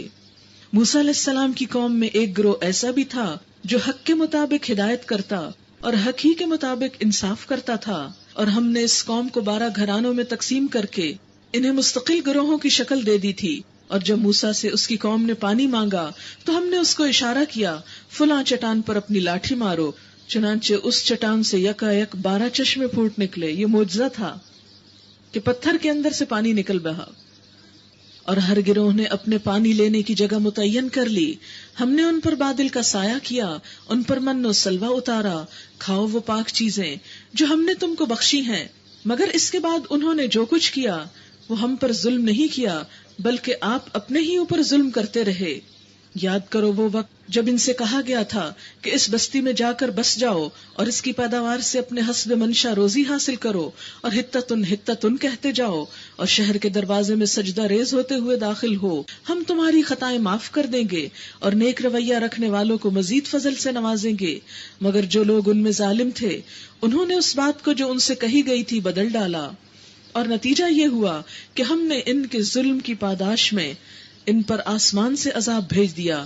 اور ذرا ان سے اس بستی کا حال بھی پوچھو جو سمندر کے کنارے واقع تھی، انہیں یاد دلاؤ وہ واقعہ کہ لوگ ہفتے کے دن احکام الہی کی خلاف ورزی کرتے تھے، اور یہ کہ مچھلیاں ہفتے کے دن ہی ابھر کر سطح پر ان کے سامنے آتی تھیں اور ہفتے کے سوا باقی دنوں میں نہیں آتی تھیں۔ یہ اس لیے ہوتا تھا کہ ہم ان کی نافرمانیوں کی وجہ سے ان کو آزمائش میں ڈال رہے تھے۔ اور انہیں یہ بھی یاد دلاؤ کہ جب ان میں سے ایک گروہ نے دوسرے گروہ سے کہا تھا کہ تم ایسے لوگوں کو کیوں نصیحت کرتے ہو جنہیں اللہ ہلاک کرنے والا یا سخت سزا دینے والا ہے، تو انہوں نے جواب دیا تھا کہ ہم یہ سب کچھ تمہارے رب کے حضور اپنی معذرت پیش کرنے کے لیے کرتے ہیں، اور اس امید پر کرتے ہیں کہ شاید یہ لوگ اس کی نافرمانی سے پرہیز کرنے لگیں۔ آخر کار جب وہ ان ہدایات کو بالکل ہی فراموش کر گئے جو انہیں یاد کرائی گئی تھیں، تو ہم نے ان لوگوں کو بچا لیا جو برائی سے روکتے تھے، اور باقی سب لوگوں کو جو ظالم تھے ان کی نافرمانیوں پر سخت عذاب میں پکڑ لیا۔ اور جب وہ پوری سرکشی کے ساتھ وہی کام کیے چلے گئے جس سے انہیں روکا گیا تھا، تو ہم نے کہا کہ بندر ہو جاؤ، ذلیل اور خوار۔ یہاں ایک خاص واقعے کی طرف اشارہ ہے۔ جیسے کہ آپ جانتے ہیں کہ یہود کے لیے ہفتے کا دن سیٹرڈے کیا تھا؟ چھٹی کا دن تھا۔ ہمارے ہاں تو یہ ہے کہ جمعے کو ہم کام بھی کر سکتے ہیں، عبادت بھی کر سکتے ہیں، دونوں ہی چیزیں ساتھ ساتھ چلتی ہیں۔ نماز کے وقت نماز، اور سورۃ الجمعہ میں آتا ہے جب نماز پڑھ چکو تو زمین پہ پھیل جاؤ اور اللہ کا رزق تلاش کرو، کام کرو۔ لیکن یہود کے لیے یہ دن مقدس دن تھا، اور اس دن میں انہیں کسی بھی کام کی اجازت نہ تھی۔ حتیٰ کہ آج کے دور میں بھی جو پریکٹسنگ یہود ہیں وہ رات کو ہی لائٹس آن کر کے چھوڑ دیتے ہیں، کیونکہ ان کے خیال میں ہفتے کے دن لائٹس آن کرنے کا کام بھی نہیں کرنا چاہیے۔ یہ پھر ایک اور حد سے بڑی بات ہے۔ بہرحال یہود کو اللہ تعالیٰ نے اس دن کام کاروبار سے منع کیا کہ تم کوئی تجارت نہیں کرو گے، کوئی کچھ نہیں کرو گے۔ اب یہ سب کے لیے حکم تھا، لیکن ان میں سے ایک گروہ جو ایک خاص بستی میں رہتا تھا جسے ایلا کا نام دیا گیا، یہ سمندر کے کنارے ایک بستی تھی۔ اس بستی کے لوگوں کا پیشہ مچھلیاں پکڑنا تھا۔ نہایت سرکش لوگ تھے، لہٰذا اللہ تعالیٰ نے ان کی آزمائش کے لیے انہیں ایک خاص مصیبت میں مبتلا کیا، اور وہ کیا تھی کہ ہفتے کے دن مچھلیاں پکڑنا منع کر دیا اور باقی دنوں میں مچھلیاں آتی ہی نہیں تھی۔ تو ان سے کیا ہوا کہ ہفتے کے دن انہیں مچھلیاں پکڑنے سے رہا نہ گیا۔ اب بظاہر یہ اللہ کو بھی راضی کرنا چاہتے تھے اور اپنا کام بھی نکالنا چاہتے تھے، اس لیے انہوں نے ایک ہیلا کیا۔ ہیلا کیا تھا؟ جمعے کی شام کو، ہفتے کی رات کو، کہ جب ہفتے کا دن شروع ہو رہا ہوتا تھا تو یہ جال لگا دیتے۔ ہفتے کا سارا دن جال لگا رہتا، خوب مچھلیاں اوپر کو آتی پانی میں اور جال میں جمع ہوتی رہتی۔ اور کیا کرتے کہ اتوار کے دن صبح وہ جال پانی سے نکال کے سب مچھلیاں پکڑ لیتے، اور اس طرح وہ اللہ تعالیٰ کو کیا شو کرتے معصوم بن کر کہ ہم نے تو ہفتے کو کچھ بھی نہیں کیا، یہ تو جمعے کا جال لگا ہوا تھا اور اتوار کو مچھلیاں پکڑی گئیں، ہمارا تو کوئی قصور نہیں۔ اب آپ دیکھیں ایسا دھوکہ انسان کو تو دے سکتا ہے، اللہ تعالیٰ کو نہیں دے سکتا۔ لیکن انہوں نے ایسا بہانہ کر کے، اور آپ دیکھیں کہ یہود کے اندر آج بھی یہ صفت باقی ہے۔ مجھے کسی نے بتایا کہ امریکہ میں بعض یہودی خواتین سر بھی ڈھکنا نہیں چاہتی اور بال بھی دکھانا نہیں چاہتی، تو انہوں نے اس کے لیے ایک طریقہ نکالا ہوا ہے کہ اپنے بال سارے کے سارے مڈا دیتی ہیں، ٹنڈ کروا لیتی ہیں، اور پھر اس کے بعد مصنوعی بال لگاتی ہیں، وگ وغیرہ، یہ جو بھی طریقہ، تاکہ یہ حجت پوری کی جا سکے کہ ہم نے اپنا بال نہیں دکھایا کسی کو۔ اور یہ جو ہمارے اوپر وگ ہے یہ تو کسی اور کا بال ہے. فیشن بھی ہو گیا, اللہ بھی راضی ہو گیا. لیکن یاد رکھیں کہ ایسے کام کر کے انسانوں کو تو چیٹ کیا جا سکتا ہے, اللہ کی ذات اس سے بہت بالا ہے. اللہ تعالیٰ ان کا یہ عمل دیکھتے رہے, شدید غضبناک ہوئے, اور ان کو اللہ تعالیٰ نے سخت عذاب میں مبتلا کیا. اور وہ کیا تھا کہ ان کو بندر بنا دیا. اب جب یہ بندر بنائے گئے تو یہ قوم 3 حصوں میں بٹ گئی تھی. جب یہ اللہ کی نافرمانی کر رہے تھے, ایک حصہ تو وہ تھا کہ جو کھلم کھلا نافرمانی کرتے اور مچھلیاں پکڑتے, دوسرے لوگ وہ تھے جو انہیں روکتے, تیسرے وہ تھے جو نہ مچھلیاں پکڑتے نہ روکتے. روکنے والے لوگوں کو دوسرے لوگ کہتے کیوں اپنا سر کھپاتے ہو, انہوں نے ماننا تو ہے نہیں, چھوڑ دو ان کو جو کر رہے ہیں. تو وہ کیا کہتے, قالوا معذرۃ الی ربکم, اپنے رب کے سامنے عذر پیش کرنے کے لیے کہ اللہ ہم نے تو ان کو برائی سے روکا تھا لیکن یہ پھر بھی باز نہیں آتے تھے. وَلَعَلَّهُمْ يَتَّقُونَ, ہو سکتا ہے کسی وقت سمجھ ہی جائیں, بچ جائیں اس برائی سے.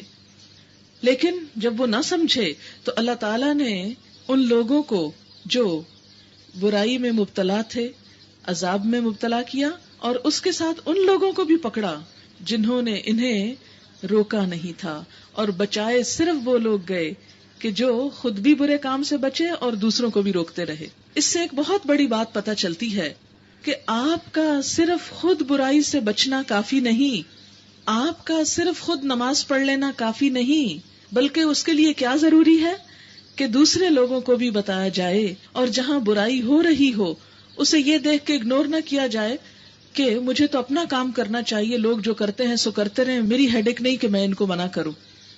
ہر انسان کی اپنی پرائیویٹ لائف ہے, وہ انجوائے کرے, میں کون ہوں کسی کو کچھ کہنے والی, یا مائنڈ یور اون بزنس. نہیں, اصل بات یہ ہے کہ ہر مسلمان اس بات کا ذمہ دار ہے کہ جہاں برائی دیکھے اس کے خاتمے کے لیے کوشش کرے, اور اسی پر انحصار ہوتا ہے ایک معاشرے کی خوشحالی کا. اگر یہ صرف چند لوگوں کا پیشہ رہ جائے, یہ صرف پولیس کا کام ہو برائیوں کی روک تھام, اور اس کی کھلی مثال ہم اپنے اندر دیکھتے ہیں کہ پولیس ہے ہزاروں کی تعداد میں لیکن برائیاں بھی اسی کثرت کے ساتھ ہیں, اور وہ کسی طرح کنٹرول نہیں کر پاتے, اس لیے کہ باقی لوگ برائی سے تعاون کرتے ہیں اور برائی سے روکنے والوں کا ساتھ نہیں دیتے عموماً. اسی لیے اللہ تعالیٰ نے صرف ان لوگوں کو نجات دی جو برائی سے روکنے والے تھے. اور یاد کرو جب کہ تمہارے رب نے اعلان کر دیا تھا کہ وہ قیامت تک برابر ایسے لوگ بنی اسرائیل پہ مسلط کرتا رہے گا جو ان کو بدترین عذاب دیں گے, یعنی ان کے گناہوں کی بدولت. اور آپ دیکھیں کہ مختلف ادوار میں بنی اسرائیل پہ کیا گزری, کہ ہر دور میں اس قوم کے اوپر کیسی کیسی سزائیں اور کیسے کیسے عذاب مسلط ہوتے رہے. اور اس صدی کی مثال ہٹلر کی آپ کے سامنے ہی ہے. یقیناً تمہارا رب سزا دینے میں تیز دست ہے, اور یقیناً وہ درگزر کرنے والا اور رحم سے کام لینے والا بھی ہے. ہم نے ان کو زمین میں ٹکڑے ٹکڑے کر کے بہت سی قوموں میں تقسیم کر دیا, کچھ لوگ ان میں نیک تھے اور کچھ اس سے مختلف. ہم ان کو اچھے اور برے حالات سے آزمائش میں مبتلا کرتے رہے, شاید کہ یہ پلٹ آئیں. پھر اگلی نسلوں کے بعد ایسے ناخلف لوگ ان کے جانشین ہوئے جو کتاب الہی کے وارث ہو کر اس دنیا دنی کے فائدے سمیٹتے رہے اور کہہ دیتے کہ توقع ہے ہمیں معاف کر دیا جائے گا. کتاب کے وارث ہو کر غلط کام کرتے کس امید پر کہ ہمیں معاف کر دیا جائے گا. ہم تو جیسے ہمارے ہاں لوگوں کا کیا خیال ہے کہ چونکہ ہم نبی صلی اللہ علیہ وسلم کی امت میں سے ہیں اس لیے ہم جو بھی کریں ہمارے لیے معاف ہے. اگر وہی متاع دنیا پھر سامنے آتی ہے تو پھر لپک کر اسے لے لیتے ہیں. کیا ان سے کتاب کا عہد نہیں لیا جا چکا کہ اللہ کے نام پر وہی بات کہیں جو حق ہو؟ کہاں اللہ نے کہا ہے کہ کتاب رکھتے ہوئے کتاب پڑھتے ہوئے غلط کام کیے جاؤ اور میں تمہیں معاف کر دوں گا. اور یہ خود پڑھ چکے ہیں جو کتاب میں لکھا ہے. آخرت کی قیام گاہ تو خدا ترس لوگوں ہی کے لیے بہتر ہے. کیا تم اتنی سی بات نہیں سمجھتے؟ جو لوگ کتاب کی پابندی کرتے ہیں, والذین یمسکون بالکتاب, وہ لوگ جو کتاب کو مضبوطی سے پکڑتے ہیں اور جنہوں نے نماز قائم کر رکھی ہے, یقیناً ایسے نیک کردار لوگوں کا اجر ہم ضائع نہیں کریں گے. انہیں وہ وقت بھی کچھ یاد ہے جب ہم نے پہاڑ کو ہلا کر ان پر اس طرح چھا دیا کہ گویا وہ چھتری ہے, اور یہ گمان کر رہے تھے کہ وہ ان پر آ پڑے گا. اب یہاں سے یوں محسوس ہوتا ہے جیسے اللہ تعالیٰ انہیں زبردستی منوانا چاہتا تھا. بات یہ ہے کہ یہ ابتدا میں زبردستی نہیں کی گئی, یہ ایسے ہی ہے کہ ابتدا میں تو انہیں طرح طرح سے سمجھایا گیا, کتاب سے, رسولوں سے, نصیحتوں سے. لیکن جب وہ حد سے زیادہ سرکشی کرنے لگے تو اللہ تعالیٰ نے ان کو آخرت کے عذاب سے پہلے دنیا میں ایک وارننگ دی کہ مان لو ورنہ یہ پہاڑ آ رہا ہے تمہارے اوپر. اور اس وقت ہم نے ان سے کہا تھا کہ جو کتاب ہم تمہیں دے رہے ہیں اسے مضبوطی کے ساتھ تھامو اور جو کچھ اس میں لکھا ہے اسے یاد رکھو. توقع ہے کہ تم غلط روی سے بچے رہو گے. اور اے نبی صلی اللہ علیہ وسلم لوگوں کو یاد دلاؤ وہ وقت جبکہ تمہارے رب نے بنی آدم کی پشتوں سے ان کی نسل کو نکالا اور انہیں خود ان کے اوپر گواہ بناتے ہوئے پوچھا تھا کیا میں تمہارا رب نہیں ہوں؟ انہوں نے کہا ضرور آپ ہی ہمارے رب ہیں، ہم اس پر گواہی دیتے ہیں. یہ ہم نے اس لیے کیا کہ کہیں تم قیامت کے روز یہ نہ کہہ دو کہ ہم تو اس بات سے بے خبر تھے، یا یہ نہ کہنے لگو کہ شرک کی ابتدا تو ہمارے باپ دادا نے ہم سے پہلے کی تھی اور ہم بعد کو ان کی نسل سے پیدا ہوئے. پھر کیا آپ ہمیں اس قصور میں پکڑتے ہیں جو غلط کار لوگوں نے کیا تھا؟ دیکھو اس طرح ہم نشانیاں واضح طور پر پیش کرتے ہیں اور اس لیے کرتے ہیں کہ یہ لوگ پلٹ آئیں. تو اس سے کیا پتہ چلتا ہے؟ بہت اہم حقیقت کی طرف نشاندہی کی گئی کہ ہم سب اس دنیا میں آنے سے پہلے اپنی روحوں کے ساتھ پیدا کیے گئے. ہر وہ روح جسے دنیا میں آنا ہے وہ ایک دفعہ پیدا کی گئی. پھر رب نے ہم سب سے خطاب کیا، ہم سب سے بات کی اور پوچھا کیا میں تمہارا رب نہیں ہوں؟ اور اپنی پہچان ہماری فطرت کے اندر فیڈ کر دی، پروگرامنگ کر دی، اور اس کی یاد دہانی کے لیے اسے آپریٹ کرنے کے لیے انبیاء بھیجے، کتابیں بھیجی. اسی لیے آپ دیکھتے ہیں کہ بعض لوگوں کے اندر اتنی خیر ہوتی، اتنی بھلائی ہوتی ہے لیکن انہیں خود بھی پتہ نہیں ہوتا. بالکل اسی طرح جیسے کسی پہاڑ کے اندر کوئی بہت بڑا خزانہ اور باہر سے گزرتے ہم کو نہ پتہ چلے کہ اس کے اندر کیا ہے. سمندر کے کنارے بیٹھ کے آپ کو کیا پتہ چل سکتا ہے کہ اس کے اندر کیا کچھ ہے؟ لیکن جو ہی ایسے لوگوں کو تھوڑی سی اللہ کی بات بتائی جائے تو آپ دیکھیں گے کہ ان کا خیر پھوٹ اٹھتا ہے، بالکل ایسے جیسے کوئی چشمہ ابل آئے، ایک دم خیر اور بھلائی کی طرف وہ لپک پڑتے ہیں. اور اس کی بے شمار مثالیں صحابہ کرام کی زندگیوں میں آپ کو ملیں گی. اب آپ دیکھیں یہ کیا تھا، وہ خیر کدھر تھی؟ وہ خیر اچانک کہیں باہر سے برآمد نہیں ہوئی، وہ اندر تھی، وہ اللہ نے ڈالی ہوئی تھی. کچھ لوگوں کے احساسات اتنے زبردست ہوتے ہیں کہ فوراً بات قبول کر کے ان کا دل کھل جاتا ہے اور وہ فوارے کی طرح وہ خیر باہر آنے لگتی، تیز بارش کی طرح برسنے لگتی ہے اور وہ لوگ تیزی کے ساتھ بڑے بڑے فاصلے طے کر جاتے ہیں. تو ایمان کی حلاوت تو ایسی ہوتی ہے کہ سینے میں جب اترتی ہے تو انسان بڑی سے بڑی قربانی حتیٰ کہ جان دینے سے بھی پرواہ نہیں کرتا. وہ پھر جان کی بھی فکر نہیں کرتا کہ جان دی ہوئی اسی کو تھی، کہ حق تو یہ کہ حق ادا نہ ہوا. وہ جان دے کے بھی سوچتا ہے کہ ابھی کچھ کمی باقی. ہاں تو بات یہ ہو رہی تھی ہر شخص کے اندر پہلے ہی دن اللہ نے اپنی پہچان رکھ دی. ضرورت اس بات کی ہے کہ ہر شخص تک اللہ کا یہ پیغام قرآن پہنچا دیا جائے. پھر آپ دیکھیں کہ نتائج کیا نکلتے ہیں.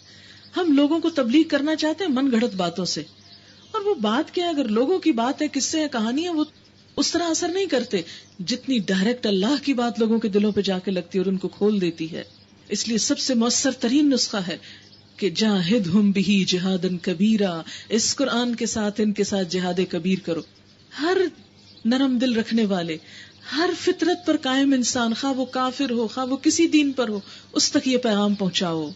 اور تم دیکھو گے کہ جس کے اندر تھوڑا سا بھی انصاف ہوگا، ایمان ہوگا، وہ اللہ کا کلام پہچان لے گا، فوراً پہچان لے گا. جیسے کوئی بھی اپنی چیز، خواہ وہ کہیں پر بھی، جیسے بچے کی خوشبو ماں پہچان لیتی ہے. آپ کو اگر آنکھیں بند کرا کے کہا جائے نا ٹٹول کے اپنا بچہ پہچانو، تو آپ اپنے بچے کو پہچان لیں گے بند آنکھوں سے. اندھی ماں بھی اپنا بچہ پہچان لیتی ہے. تعلق ہے نا، روح کا تعلق ہے، محبت کا تعلق ہے. تو جن کے دلوں میں خیر ہے، بھلائی ہے، جہاں قرآن آئے گا ان کے دل فوراً اس کو قبول کر لیں گے. اور اے محمد صلی اللہ علیہ وسلم، ان کے سامنے اس شخص کا حال بیان کرو جس کو ہم نے اپنی آیات کا علم عطا کیا تھا مگر وہ ان کی پابندی سے بھاگ نکلا. آخرکار شیطان اس کے پیچھے پڑ گیا، یہاں تک کہ وہ بھٹکنے والوں میں شامل ہو کر رہا. اگر ہم چاہتے تو اسے ان آیتوں کے ذریعے بلندی عطا کرتے، مگر وہ تو زمین ہی کی طرف جھک گیا اور اپنی خواہش نفسی کے پیچھے پڑا رہا. لہذا اس کی حالت کتے کی سی ہو گئی کہ تم اس پہ حملہ کرو تب بھی زبان لٹکائے رہے، چھوڑ دو تب بھی زبان لٹکائے رہے. یہی مثال ہے ان لوگوں کی جو ہماری آیات کو جھٹلاتے ہیں. ایک خاص شخص کی طرف اشارہ ہے. قرآن کا انداز یہ کہ شخص کا نام نہیں لیا جاتا، بس جو خرابی ہے وہ بتا دی جاتی. تو جو شخص اپنی خواہشات کے پیچھے پڑ کے اور کام و دہن کی لذت کے پیچھے پڑ کے دین کو چھوڑ دیتا ہے، اللہ تعالیٰ کے نزدیک وہ کتے سے بدتر ہو جاتا ہے. فرمایا یہی مثال ہے ان لوگوں کی جو ہماری آیات کو جھٹلاتے ہیں. تم یہ حکایات ان کو سناتے رہو، شاید کہ یہ کچھ غور و فکر کریں۔ بڑی ہی بری مثال ہے ایسے لوگوں کی جنہوں نے ہماری آیات کو جھٹلایا، یعنی ہماری آیات کو چھوڑ کر دنیا کے پیچھے پڑ گئے۔ وہ اپنے آپ ہی پر ظلم کرتے رہے ہیں۔ جسے اللہ ہدایت دے بس وہی ہدایت پاتا ہے، اور جس کو اللہ اپنی رہنمائی سے محروم کر دے وہی ناکام و نامراد ہو کر رہتا ہے۔ اور یہ حقیقت ہے کہ بہت سے جن اور انسان ایسے ہیں جن کو ہم نے جہنم ہی کے لیے پیدا کیا ہے۔ ان کے پاس دل ہیں مگر وہ ان سے سوچتے نہیں، یعنی جہنم میں کیوں جائیں گے وہ کہ دل ہیں ان سے کام نہیں لیتے، ان کے پاس آنکھیں ہیں وہ ان سے دیکھتے نہیں، ان کے پاس کان ہیں ان سے سنتے نہیں، یعنی دل میں اللہ کی محبت نہیں، آنکھوں سے ہدایت کا رستہ نہیں دیکھنا چاہتے، کانوں سے ہدایت کی بات نہیں سننا چاہتے۔ وہ جانوروں کی طرح ہیں، کیونکہ جانور کو کچھ سمجھ نہیں آتی، حالانکہ اس کی بھی آنکھیں ہوتی، کان ہوتا ہے، لیکن اس کو پتہ نہیں چلتا۔ بلکہ ان سے بھی زیادہ گئے گزرے ہیں یہ وہ لوگ ہیں جو غفلت میں کھو گئے ہیں۔ تو یاد رکھیں کہ ایک جانور، مثلا اب آپ دیکھیں کہ یہ کوا ہے، اس کوے کی آنکھیں بھی ہیں، کان بھی ہیں، ہم بول رہے ہیں یہ بھی سن رہا ہے، لیکن آپ کے سننے اور اس کے سننے میں فرق ہے۔ اسی طرح آپ میں سے بھی ہر ایک کے سننے میں فرق ہے، کوئی سن کے بہت اثر لے رہا ہے اور کوئی سن کے پتہ نہیں کن خیالوں میں کھوئے ہوئے، اور کسی کے لیے سننا اور نہ سننا برابر ہوا ہے، مصیبت کے مارے بیٹھا ہوا ہے۔ تو اللہ تعالیٰ ایسے لوگوں کو جو کان آنکھیں دل رکھتے ہوئے پھر نہیں ان سے کام لیتے، فرمایا یہ جانوروں سے بھی برے ہیں، جانور ہیں بلکہ ان سے بھی بدتر، کل انعام بل ہم اضل اولئک هم الغافلون، یہ غفلت میں کھوئے ہوئے لوگ۔ وَلِلَّهِ الْأَسْمَاءُ الْحُسْنَى فَادْعُوهُ بِهَا، اللہ اچھے ناموں کا مستحق ہے، اس کو اچھے ہی ناموں سے پکارو۔ اچھا اچھے نام کون سے ہیں؟ چاہے وہ عربی میں ہو، چاہے اردو میں ہو، چاہے فارسی میں۔ مثلا ہمارے یہاں عموماً ایک بڑا جھگڑا اٹھایا گیا، جی یہ جو خدا کا لفظ ہے یہ اچھا نام نہیں ہے، حالانکہ خدا کا مطلب کیا ہے؟ جو خود بنا، خود آیا، اللہ کا ایک صفاتی نام ہے، تو خدا کہنے میں کوئی حرج نہیں۔ لیکن پچھلے کچھ عرصے سے ایک ایسی ہی بلا وجہ کی بحث، خدا حافظ نہ کہو اور اللہ حافظ کہو، اور جہاں جہاں خدا لکھا ہے کاٹ کے اللہ کر دو، نہیں، اصل کرائیٹیریا کیا ہے؟ وَلِلَّهِ الْأَسْمَاءُ الْحُسْنَى، اللہ کے لیے اچھے اچھے خوبصورت نام ہے، تو کوئی اچھا نام جس سے اللہ کی کوئی صفت ظاہر ہوتی ہو اسے لینے میں، خواہ وہ انگریزی میں یا اردو میں ہے یا فارسی میں، کوئی حرج نہیں، اس کو اچھے ہی ناموں سے پکارو، اور ان لوگوں کو چھوڑ دو جو اس کے نام رکھنے میں راستے کے منحرف ہو جاتے ہیں، یعنی سیدھے رستے سے ہٹ جاتے ہیں، الہاد میں مبتلا ہو جاتے ہیں، وہ اس کا بدلہ پائیں گے۔ الہاد کا کیا مطلب ہے؟ سیدھے رستے سے ہٹنا کیا ہے اللہ کے ناموں میں؟ یعنی اللہ کے ناموں میں تبدیلی کرنا۔ جیسے اللہ تعالیٰ کے ناموں میں سے ایک نام اللہ ہے، تو انہوں نے اپنے ایک بت کا نام لات رکھ دیا اس کی مؤنث بنا کے، اور اس کے صفاتی ناموں میں ایک نام ہے عزیز، تو انہوں نے عزا رکھ دیا اپنی ایک دیوی کا نام۔ تو یہ کیا ہے؟ الہاد کیا۔ پھر اسی طرح یہ کہ اس کے ناموں میں کمی کر دی جائے، مثلا اسے کسی صرف ایک ہی نام سے پکارا جائے اور دوسرے ناموں سے پکارنے کو برا سمجھا جائے، یا اللہ کے ناموں میں تعویل یا تشبیہ سے کام لیا جائے۔ مثلا اللہ تعالیٰ شفا دیتا ہے تو اسے شافی نہیں بلکہ طبیب کہا جائے، نعوذ باللہ، اللہ تعالیٰ طبیب تو نہیں ہے، طبیب تو انسان ہوتے ہیں، شفا اللہ کے ہاتھ میں ہوتی ہے۔ اسی طرح اللہ تعالیٰ کریم ہے، لیکن اگر ہم کہیں اللہ تعالیٰ بڑا سخی ہے تو یہ درست نہ ہوگا، سخی انسانوں کی صفت ہے۔ ہماری مخلوق میں ایک گروہ ایسا بھی ہے جو ٹھیک ٹھیک حق کے مطابق ہدایت اور حق ہی کے مطابق انصاف کرتا ہے۔ رہے وہ لوگ جنہوں نے ہماری آیات کو جھٹلا دیا تو ہم انہیں بتدریج ایسے طریقے سے تباہی کی طرف لے جائیں گے کہ انہیں خبر تک نہ ہوگی۔ میں ان کو ڈھیل دے رہا ہوں، میری چال کا کوئی توڑ نہیں۔ اور کیا ان لوگوں نے کبھی سوچا نہیں کہ ان کے رفیق پر جنون کا کچھ اثر نہیں؟ وہ تو ایک خبردار کرنے والا ہے جو برا انجام سامنے آنے سے پہلے صاف صاف متنبہ کر رہا ہے۔ کیا ان لوگوں نے آسمان اور زمین کے انتظام پہ غور نہیں کیا، اور کسی چیز کو بھی جو خدا نے پیدا کی ہے آنکھیں کھول کر دیکھا نہیں؟ اور کیا یہ بھی انہوں نے نہیں سوچا کہ شاید ان کی مہلت زندگی پوری ہونے کا وقت قریب آ لگا ہو، یعنی کب کس وقت دنیا سے رخصت ہو جائیں۔ پھر آخر پیغمبر کی اس تنبیہ کے بعد کون سی بات ایسی ہو سکتی ہے جس پر یہ ایمان لائیں؟ جس کو اللہ رہنمائی سے محروم کر دے اس کے لیے پھر کوئی رہنما نہیں ہے، اور اللہ انہیں ان کی سرکشی ہی میں بھٹکتا ہوا چھوڑے دیتا ہے۔ یہ لوگ تم سے پوچھتے ہیں آخر وہ قیامت کی گھڑی کب نازل ہوگی؟ کہو اس کا علم میرے رب ہی کے پاس ہے، اسے اپنے وقت پر وہی ظاہر کرے گا۔ آسمانوں اور زمین میں وہ بڑا سخت وقت ہوگا، وہ تم پر اچانک آ جائے گا۔ یہ لوگ اس کے متعلق تم سے اس طرح پوچھتے ہیں گویا کہ تم اس کی کھوج میں لگے ہوئے ہو۔ کہو اس کا علم تو صرف اللہ کو ہے، مگر اکثر لوگ اس حقیقت سے ناواقف ہیں۔ قل لا املک لنفسی نفعا ولا ضرا الا ما شاء اللہ۔ آپ کہہ دیجئے، کس سے کہا جا رہا ہے؟ نبی صلی اللہ علیہ وسلم سے۔ کیا کہہ دیجئے؟ لا املک لنفسی نفعا، میں نہیں مالک اپنی جان کے لیے بھی کسی نفع کا، ولا ضرا، نہ کسی نقصان کا۔ نفع نقصان صرف اللہ کے ہاتھ میں ہے، نبی صلی اللہ علیہ وسلم کے ہاتھ میں بھی نہیں ہے۔ الا ما شاء اللہ، مگر جو اللہ چاہے۔ وَلَوْ كُنْتُ أَعْلَمُ الْغَيْبَ، اور اگر میں غیب جانتا ہوتا، لَاسْتَكْثَرْتُ مِنَ الْخَيْرِ، تو میں کثرت سے حاصل کر لیتا بھلائیوں کو۔ وَمَا مَسَّنِيَ السُّوءُ، اور مجھے کوئی تکلیف نہ پہنچتی۔ لیکن آپ کو یاد ہے کہ نبی صلی اللہ علیہ وسلم کے جنگ احد میں دندان مبارک شہید ہوئے تھے۔ یہودی عورت نے آپ کو زہر کھلایا تھا جس کے اثرات آپ آخر عمر تک محسوس کرتے رہے۔ حضرت خدیجہ اور حضرت ابو طالب کا جب انتقال ہوا تو اس سال کو آپ نے عام الحزن، غم کا سال قرار دیا۔ آپ کو غم بھی ہوا، بیماری بھی ہوئی، دکھ بھی پہنچا، تکلیف بھی، اذیتیں بھی۔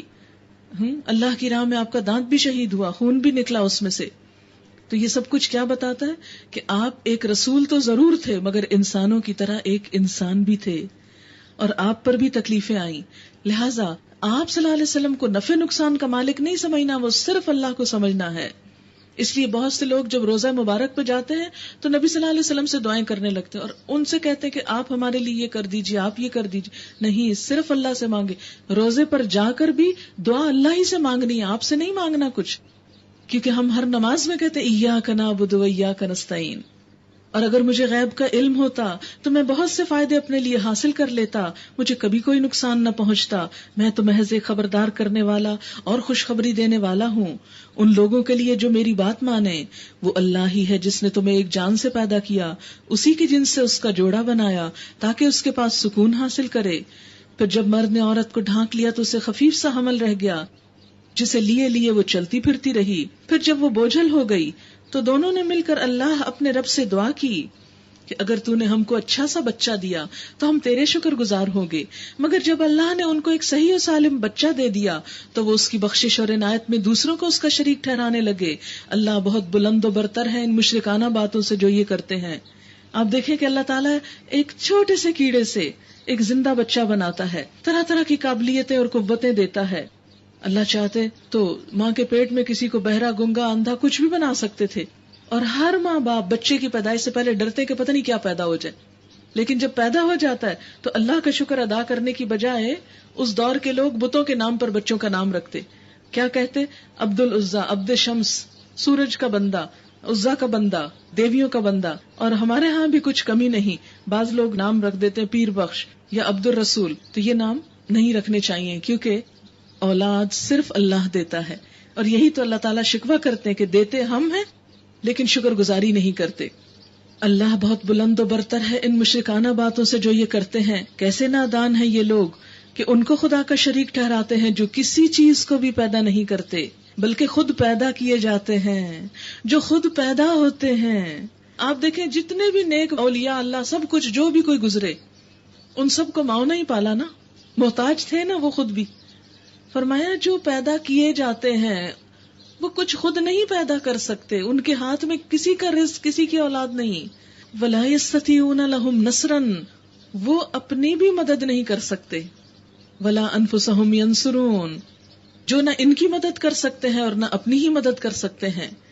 یعنی کوئی کتنا ہی نیک کیوں نہ ہو، کتنا ہی بڑا بزرگ کیوں نہ ہو، وہ سب محتاج ہیں۔ قرآن پاک میں ایک اور جگہ آتا ہے، یا ایھا الناس انتم الفقراء الی اللہ، اے لوگو تم سب اللہ کے محتاج ہو۔ ان لوگوں میں کسی کو ایگزیمپٹ نہیں کیا گیا، نہ کسی نبی کو، نہ کسی ولی کو، نہ کسی پیر کو، سب خود محتاج ہیں۔ جو خود محتاج ہو وہ کسی اور کو کچھ نہیں دے سکتا۔ لیکن ہمارا حال کیا ہے؟ جیسے حالی نے کہا تھا، کرے غیر گر بت کی پوجا تو کافر، کرے غیر گر بت کی پوجا تو کافر، جو ٹھہرائے بیٹا خدا کا تو کافر، جھکے آگ پر بہر سجدہ تو کافر، کواکب میں مانے کرشمہ تو کافر، مگر مومنوں پہ کشادہ ہے راہیں، پرستش کریں شوق سی جس کی چاہیں، نبی کو جو چاہیں خدا کر دکھائیں، اماموں کا رتبہ نبی سے بڑھائیں، مزاروں پہ جا جا کے نظریں چڑھائیں، شہیدوں سے جا جا کے مانگیں دعائیں، نہ توحید میں کچھ خلل اس سے آئے، نہ اسلام بگڑے نہ ایمان جائے. یعنی مسلمان ہو کے جو چاہے کرو، لیبل لگا ہوا ہے اسلام کا، ہر شرک ہو رہا ہے اور پھر بھی پکے مسلمان ہیں. وَإِن تَدْعُوهُمْ إِلَى الْهُدَى، ایسے لوگوں کو جب تم ہدایت کی طرف بلاتے ہو، لا يتبعوکم، پھر وہ تمہاری بات نہیں مانتے، کیونکہ ان کے دلوں میں غیر اللہ کی محبت رچ بس گئی ہے. سواء علیکم ادعوتموہم ام انتم صامتون، تم خواہ انہیں پکارو یا خاموش رہو، دونوں صورتوں میں تمہارے لیے برابر ہی رہے گا. ان الذین تدعون من دون اللہ عباد امثالکم، یہ آیت بہت غور سے سننے والی ہے، 194 آیت سورۃ الاعراف، دوبارہ گھر جا کے بھی چیک کر لیں. فرمایا تم لوگ خدا کو چھوڑ کر جس کو پکارتے ہو وہ محض بندے ہیں تم جیسے، تمہارے جیسے انسان ہیں وہ بھی، ان سے دعائیں مانگ کر دیکھو، یہ تمہاری دعاؤں کا جواب دیں گے؟ اگر ان کے بارے میں تمہارے خیالات صحیح ہیں، کیا یہ پاؤں رکھتے ہیں کہ ان سے چلیں؟ مرنے کے بعد کوئی بزرگ کبھی قبر سے نکل کے چلا نہیں. کیا یہ ہاتھ رکھتے ہیں کہ ان سے پکڑے؟ قبر کے اندر جانے کے بعد تو جو ہوتا ہے سو ہوتا ہے. کسی بھی نیک انسان کو جب وہ ڈیتھ بیڈ پہ ہو، آپ اس سے پوچھیں، چیخ چیخ کے پوچھیں کہ فلاں شخص کہاں ہے. مثلاً آپ دیکھیں کہ کسی بھی شخص کو، کسی عام شخص کو بھی اگر جب گھر میں فوت ہو جائے، اگر اس کا کسی سے لینا دینا تھا، آپ اس سے جتنا چاہے رو رو کے پوچھیں، میں بتاؤ چابیاں کہاں رکھی ہیں، بتاؤ کہ کون سی چیز کس کو دی تھی، کس سے کیا لینا ہے، کس کو کیا دینا ہے، بتا سکتا ہے کچھ؟ ایک شخص مر کے بیڈ پہ پڑا ہوا کچھ نہیں بتاتا، جو قبر میں پہنچ جاتا کیسے بتانے لگتا ہے؟ وہ کیسے جانتا ہے؟ وہ کیسے سنتا؟ فرمایا وہ سنتا ہی نہیں. لیکن تم ہو کہ سنوانے پہ تلے ہوئے ہو. اگر کوئی سنے تو بولتا ضرور ہے، پھر ان کی آواز کیوں نہیں سنتے؟ اگر تم یہ اصرار کرتے ہو کہ نہیں نہیں وہ ضرور سنتے ہیں، فرمایا پھر وہ بولتے کیوں نہیں؟ تم لوگ خدا کو چھوڑ کر جنہیں پکارتے ہو وہ تو محض بندے ہیں جیسے تم بندے ہو، ان سے دعائیں مانگ دیکھو، یہ تمہاری دعاؤں کا جواب دیں اگر ان کے بارے میں تمہارے خیالات صحیح ہیں. انہیں بولنا چاہیے، اگر بولتے نہیں تو سنتے بھی نہیں. آپ نے دیکھا ہوگا کہ جو ڈیف ہوتا ہے وہ ڈم بھی ہوتا ہے، بول نہیں سکتا. کیا یہ پاؤں رکھتے ہیں کہ ان سے چلیں؟ کیا یہ ہاتھ رکھتے ہیں کہ ان سے پکڑیں؟ کیا یہ آنکھیں رکھتے ہیں کہ ان سے دیکھیں؟ کیا یہ کان رکھتے ہیں کہ ان سے سنیں؟ اے محمد صلی اللہ علیہ وسلم، ان سے کہو کہ بلا لو اپنے ٹھہرائے ہوئے شریکوں کو، پھر تم سب میرے خلاف مل کے تدبیریں کرو، مجھے ہرگز مہلت نہ دو. میرا حامی و ناصر وہ خدا ہے جس نے یہ کتاب نازل کی ہے اور وہ نیک آدمیوں کی حمایت کرتا ہے. یعنی اس حق کو بیان کرنے میں کسی سے ڈرنا نہیں چاہیے، گھبرانا نہیں چاہیے، کیونکہ عموماً لوگ ڈراتے ہیں کہ دیکھو اگر تم نے اس موضوع پہ زبان کھولی تو لوگ تمہیں چھوڑیں گے نہیں، اگر تم نے یہ بات کی تو تمہیں بزرگوں کی بد دعا لگ جائے گی، تم بزرگوں کی توہین کر رہے ہو. فرمایا نہیں، وَهُوَ يَتَوَلَّى الصَّالِحِينَ، وہ حمایت کرے گا. بخلاف اس کے تم جنہیں خدا کو چھوڑ کر پکارتے ہو وہ نہ تمہاری مدد کر سکتے ہیں، نہ خود اپنی ہی مدد کرنے کے قابل ہیں، بلکہ اگر تم انہیں سیدھی راہ پر آنے کے لیے کہو تو وہ تمہاری بات سن بھی نہیں سکتے. بظاہر تم کو ایسا نظر آتا ہے کہ وہ تمہاری طرف دیکھ رہے ہیں، مگر فی الواقع وہ کچھ بھی نہیں دیکھتے. اے نبی صلی اللہ علیہ وسلم، نرمی اور درگزر کا طریقہ اختیار کرو، بتا کے پھر اگنور کرو، بھلائی کی تلقین کیے جاؤ، جاہلوں سے مت الجھو. اگر کبھی شیطان تمہیں اکسائے تو اللہ کی پناہ مانگو، وہ سب کچھ سننے اور جاننے والا ہے. حقیقت میں جو لوگ متقی ہیں ان کا حال تو یہ ہوتا ہے کہ کبھی شیطان کے اثر سے کوئی برا خیال اگر انہیں چھو بھی جاتا ہے تو فوراً چوکنے ہو جاتے ہیں، اور پھر انہیں صاف نظر آنے لگتا ہے کہ ان کے لیے صحیح طریقہ کار کیا ہے. رہے ان کے شیاطین کے بھائی بند تو وہ انہیں ان کی کجروی میں کھینچے لیے چلے جا رہے ہیں اور انہیں بھٹکانے میں کوئی کسر اٹھا نہیں رکھتے. اے نبی صلی اللہ علیہ وسلم، جب تم ان لوگوں کے سامنے کوئی نشانی یعنی معجزہ پیش نہیں کرتے تو یہ کہتے ہیں ہم نے اپنے لیے کوئی نشانی کیوں نہ منتخب کر لی. ان سے کہو میں تو صرف اس وحی کی پیروی کرتا ہوں جو میرے رب نے میری طرف بھیجی ہے. یہ بصیرت کی روشنیاں تمہارے رب کی طرف سے اور ہدایت اور رحمت ہے ان لوگوں کے لیے جو اسے قبول کریں. جب قرآن تمہارے سامنے پڑھا جائے تو اسے توجہ سے سنو اور خاموش رہو، شاید کہ تم پر بھی رحمت ہو جائے. یہ ادب ہے قرآن سننے کا، خاموش رہو اور توجہ سے سنو، بد دلی سے نہیں. تاکہ تم پہ رحم ہو جائے. اے نبی صلی اللہ علیہ وسلم اپنے رب کو صبح و شام یاد کرو، دل ہی دل میں زاری اور خوف کے ساتھ، اور زبان سے بھی ہلکی آواز کے ساتھ. تم ان لوگوں میں سے نہ ہو جاؤ جو غفلت میں پڑے ہوئے ہیں. اس سے کیا پتا چلتا ہے؟ صبح و شام نماز بھی پڑھنی چاہیے اور خاص دعائیں پڑھنا بھی جاری رکھیں. کوئی چیز انشاءاللہ پھر نقصان نہیں دے گی. جو فرشتے تمہارے رب کے حضور تقرب کا مقام رکھتے ہیں وہ کبھی اپنی بڑائی کے گھمنڈ میں آ کر اس کی عبادت سے منہ نہیں موڑتے. لہٰذا انسانوں میں سے بھی اگر کسی کو عبادت کی توفیق ہو جائے تو وہ کبھی یہ نہ سوچے کہ میں نے بہت عبادت کر لی اب اور کیا کرنی ہے، اور اس کی تسبیح کرتے ہیں اور اس کے آگے جھکے رہتے ہیں. سورۃ الانفال. بسم اللہ الرحمن الرحیم. يسألونك عن الأنفال قل الأنفال لله والرسول فاتقوا الله وأصلحوا ذات بينكم وأطيعوا الله ورسوله إن كنتم مؤمنين. تم سے غنیمتوں کے بارے میں پوچھتے ہیں. غنیمت وہ مال ہوتا ہے جو جنگ جیتنے کے بعد ہاتھ لگتا ہے. کہو یہ انفال تو اللہ اور اس کے رسول کے ہیں، بس تم لوگ اللہ سے ڈرو اور اپنے آپس کے تعلقات درست رکھو، کیونکہ انسانی تعلقات کی درستگی مال حاصل ہونے سے زیادہ بڑی نعمت ہے. اور اللہ اور اس کے رسول کی اطاعت کرو اگر تم مومن ہو. سچے اہل ایمان تو وہ لوگ ہیں جن کے دل اللہ کا ذکر سن کر لرز جاتے ہیں، اور جب اللہ کی آیات ان کے سامنے پڑھی جاتی ہیں تو ان کا ایمان بڑھ جاتا ہے، اور وہ اپنے رب پر اعتماد رکھتے ہیں جو نماز قائم کرتے ہیں اور جو کچھ ہم نے ان کو دیا ہے اس میں سے ہماری راہ میں خرچ کرتے ہیں. ایسے ہی لوگ سچے مومن ہیں. ان کے لیے ان کے رب کے پاس بڑے درجے ہیں، قصوروں سے درگزر ہے اور بہترین رزق ہے. اس مال غنیمت کے معاملے میں بھی ویسی ہی صورت پیش آ رہی ہے جیسے اس وقت پیش آئی تھی جبکہ تیرا رب تجھے حق کے ساتھ تیرے گھر سے نکال لایا تھا، یعنی جنگ کے لیے، اور مومنوں میں سے ایک گروہ کو یہ سخت ناگوار تھا. وہ اس حق کے معاملے میں تجھ سے جھگڑ رہے تھے حالانکہ وہ صاف صاف نمایاں ہو چکا تھا.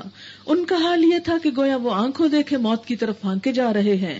یاد کرو وہ موقع جبکہ اللہ تم سے وعدہ کر رہا تھا کہ دونوں گروہوں میں سے ایک تمہیں مل جائے گا. کیونکہ جنگ بدر کی طرف اشارہ ہے. ایک گروہ ابو سفیان کا قافلہ تھا تجارتی جس میں بہت مال و دولت تھا، اور دوسری طرف مشرکین مکہ تھا جو مسلمانوں کو مٹانے مکہ کی طرف سے تقریباً 1000 کی فوج لے کے چڑھ آئے تھے. تم چاہتے تھے کہ کمزور گروہ تمہیں ملے، یعنی جو مال لے کر آ رہا ہے، مگر اللہ کا ارادہ یہ تھا کہ اپنے ارشادات سے حق کو حق کر دکھائے اور کافروں کی جڑ کاٹ دے تاکہ حق حق ہو کر رہے اور باطل باطل ہو کر رہ جائے، خواہ مجرموں کو یہ کتنا ہی ناگوار ہو. اور وہ موقع جب تم اپنے رب سے فریاد کر رہے تھے، جواب میں اس نے فرمایا کہ میں تمہاری مدد کے لیے پے در پے 1000 فرشتے بھیج رہا ہوں. یہ بات اللہ نے تمہیں صرف اس لیے بتا دی کہ تمہیں خوشخبری ہو اور تمہارے دل اس سے مطمئن ہو جائیں، ورنہ مدد تو جب بھی ہوتی ہے اللہ ہی کی طرف سے ہوتی ہے. یقیناً اللہ زبردست اور دانا ہے. اس صورت میں تقریباً جنگ بدر کے واقعات جو ہیں مختلف طریقوں سے ڈسکس کیے گئے، اور وہ وقت جب اللہ اپنی طرف سے غنودگی کی شکل میں تم پر اطمینان اور بے خوفی کی کیفیت طاری کر رہا تھا، اور آسمان سے تمہارے اوپر پانی برسا رہا تھا تاکہ تمہیں پاک کرے اور تم سے شیطان کی ڈالی ہوئی نجاست دور کر دے، یعنی وسوسے اور خوف، اور تمہاری ہمت بندھائے اور اس کے ذریعے سے تمہارے قدم جما دے. اور وہ وقت جب کہ تمہارا رب فرشتوں کو اشارہ کر رہا تھا کہ میں تمہارے ساتھ ہوں، بس اہل ایمان کو ثابت قدم رکھو. کیونکہ قرآن پاک میں آتا ہے کہ جو سچے اہل ایمان ہوتے ہیں ان پر فرشتے اترتے ہیں جو ان کی مدد کی انہیں تسلی دیتے ہیں. ابھی ان کافروں کے دلوں میں رعب ڈالے دیتا ہوں، بس تم ان کی گردنوں پر ضرب اور جوڑ جوڑ پر چوٹ لگاؤ. یہ اس لیے کہ ان لوگوں نے اللہ اور اس کے رسول کا مقابلہ کیا، اور جو اللہ اور اس کے رسول کا مقابلہ کرے اللہ اس کے لیے نہایت سخت گیر ہے. یہ ہے تم لوگوں کی سزا، اب اس کا مزہ چکھو اور تمہیں معلوم ہو کہ حق کا انکار کرنے والوں کے لیے دوزخ کا عذاب ہے. اے ایمان لانے والو، جب تم ایک لشکر کی صورت میں کفار سے دوچار ہو تو ان کے مقابلے میں پیٹھ نہ پھیرو. جس نے ایسے موقع پر پیٹھ پھیری الا یہ کہ جنگی چال کے طور پر ایسا کرے یا کسی دوسری فوج سے جا ملنے کے لیے، تو وہ اللہ کے غضب میں گھر جائے گا. اس کا ٹھکانہ جہنم ہوگا اور وہ بہت بری جائے پناہ ہے. بس حقیقت یہ ہے کہ تم نے انہیں قتل نہیں کیا، یعنی مسلمانوں کو فتح ہوئی تھی اس جنگ میں اور 70 کے قریب لوگ مارے گئے تھے.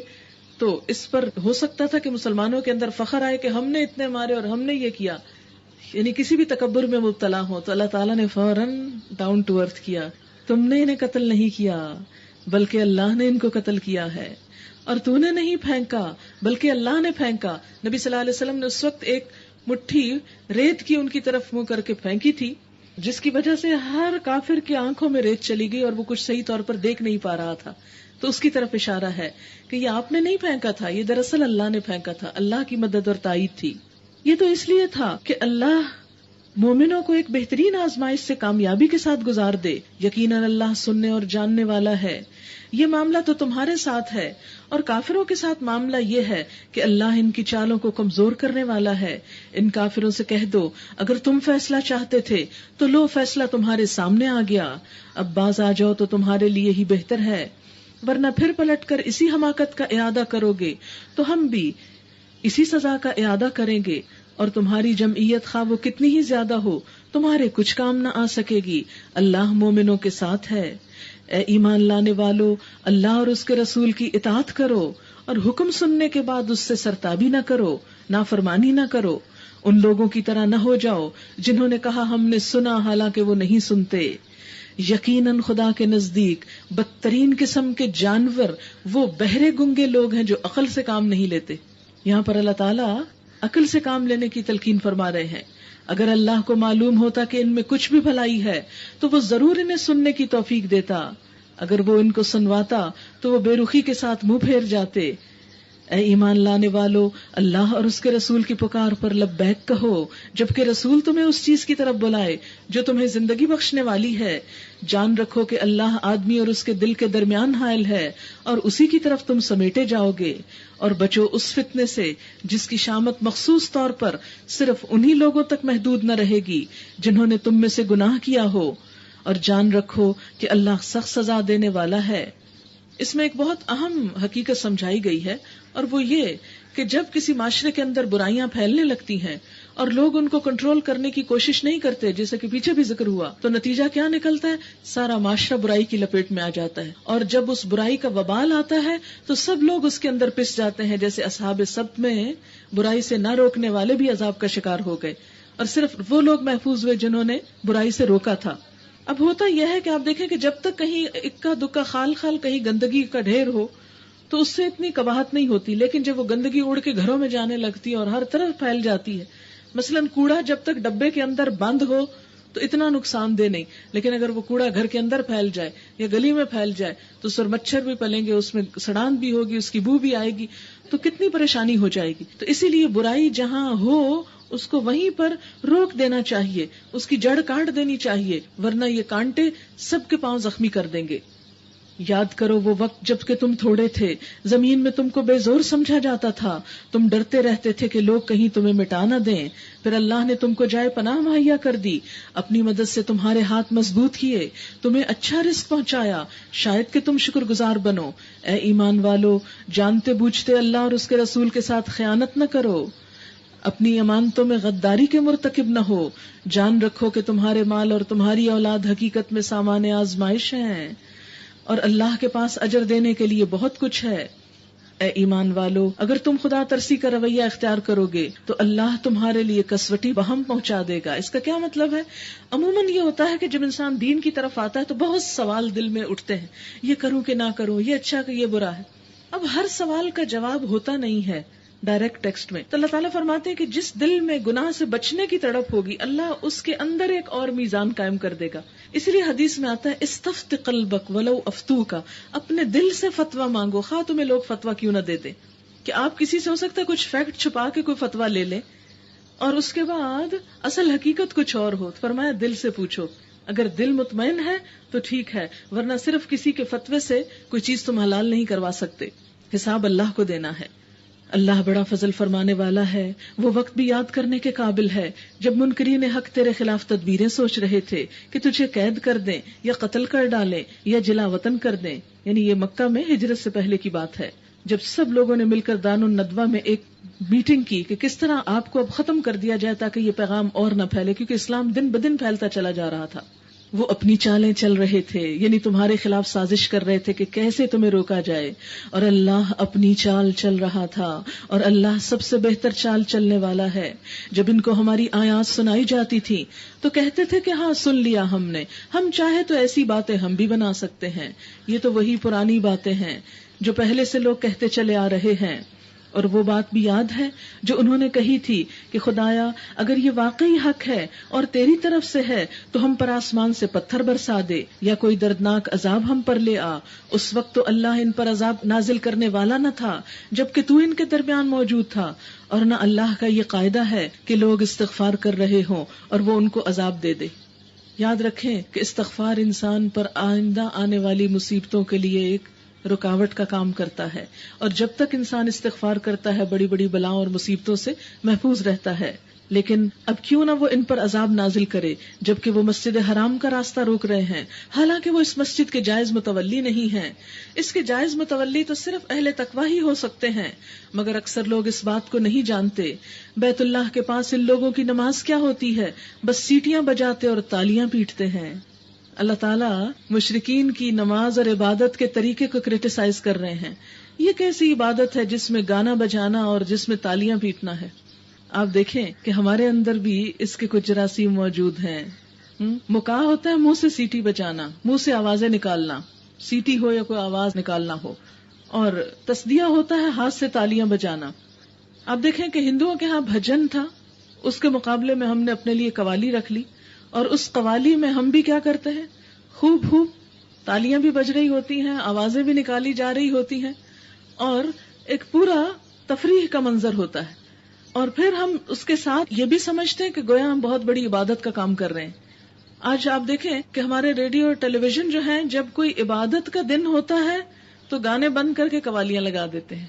قوالیوں میں تو بعض اوقات وہ اتنا شرک ہوتا ہے کہ انسان کی روح کانپ اٹھتی، اور اس کے ساتھ یہ کہ آپ اللہ کا نام لے رہے ہیں اور ساتھ ہی اللہ کو غضبناک کر رہے ہیں، ایسی حرکتیں کر کے کہ جس کو اس نے ناپسند کیا.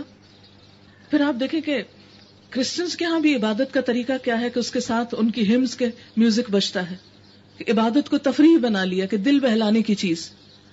آپ دیکھیں کہ ہمارے ہاں جو عرس وغیرہ ہوتے ہیں اس میں کیا ہوتا ہے؟ آستانوں پر جب لوگ عرس کرنے کو جاتے ہیں کس طرح رقص اور دھمال اور ڈھول بجانا اور بھنگڑے اور چمٹے اور جوش میں آ کر بھنگ پی جا رہی ہے، اور بعض اوقات جلوس نکالے جا رہے ہیں، ڈالیاں لائی جا رہی ہیں، بیلیں دی جا رہی ہیں. جیسے وہ گانا سن کر وہ شادی کے موقع پہ وہ بیلیں دیتے ہیں، وہاں بھی ایسے آتش بازیاں ہو رہی ہوتی ہیں، رقص ہو رہا تھا، شراب کی مجلسیں بعض اوقات ہو رہی ہوتی ہیں. یہ کیسی عبادتیں ہیں؟ اور ہم اپنی آنکھوں سے یہ سب کچھ دیکھ رہے ہیں، اور ہم کو کچھ خیال بھی نہیں آتا کہ یہ اسلام کی روح کے سراسر خلاف ہے، بلکہ ہم نے تو سارا دین ہی وہاں جمع کر دیا. بس اب لو اس عذاب کا مزہ چکھو اپنے اس انکار حق کی پاداش میں جو تم کرتے رہے ہو. جن لوگوں نے حق کو ماننے سے انکار کیا وہ اپنے مال خدا کے راستے میں روکنے کے لیے صرف کر رہے ہیں، اور ابھی اور خرچ کرتے رہیں گے، مگر آخر کار یہی کوششیں ان کے لیے پچھتاوے کا سبب بنے گی. پھر وہ مغلوب ہوں گے، پھر یہ کافر جہنم کی طرف گھیر لائے جائیں گے، تاکہ اللہ گندگی کو پاکیزگی سے چھانٹ کر الگ کر دے اور ہر قسم کی گندگی کو ملا کر اکٹھا کرے، پھر اس پلندے کو جہنم میں جھونک دے. یہی لوگ اصلی دیوالیے ہیں. اے نبی صلی اللہ علیہ وسلم، ان کافروں سے کہو اگر اب بھی باز آ جائیں تو جو کچھ پہلے ہو چکا ہے اس سے درگزر کر لیا جائے گا. اللہ تعالیٰ نے ہدایت کا راستہ ہر وقت کھلا رکھا ہے، لیکن اگر یہ پچھلی روش کا اعادہ کریں گے تو گزشتہ قوموں کے ساتھ جو کچھ ہو چکا وہ سب کو معلوم ہے. اے ایمان لانے والو، ان کافروں سے جنگ کرو یہاں تک کہ فتنہ باقی نہ رہے اور دین پورے کا پورا اللہ کے لیے ہو جائے. پھر اگر وہ فتنے سے رک جائیں تو ان کے اعمال کا دیکھنے والا اللہ ہے، اور اگر وہ نہ مانے تو جان رکھو کہ اللہ تمہارا سرپرست ہے. نعم المولا و نعم النصیر، بہترین سرپرست، بہترین حامی و مددگار. وآخر دعوانا الحمد للہ رب العالمین. سبحانک اللہم و بحمدک نشہد ان لا الہ الا انت نستغفرک و نتوب الیک.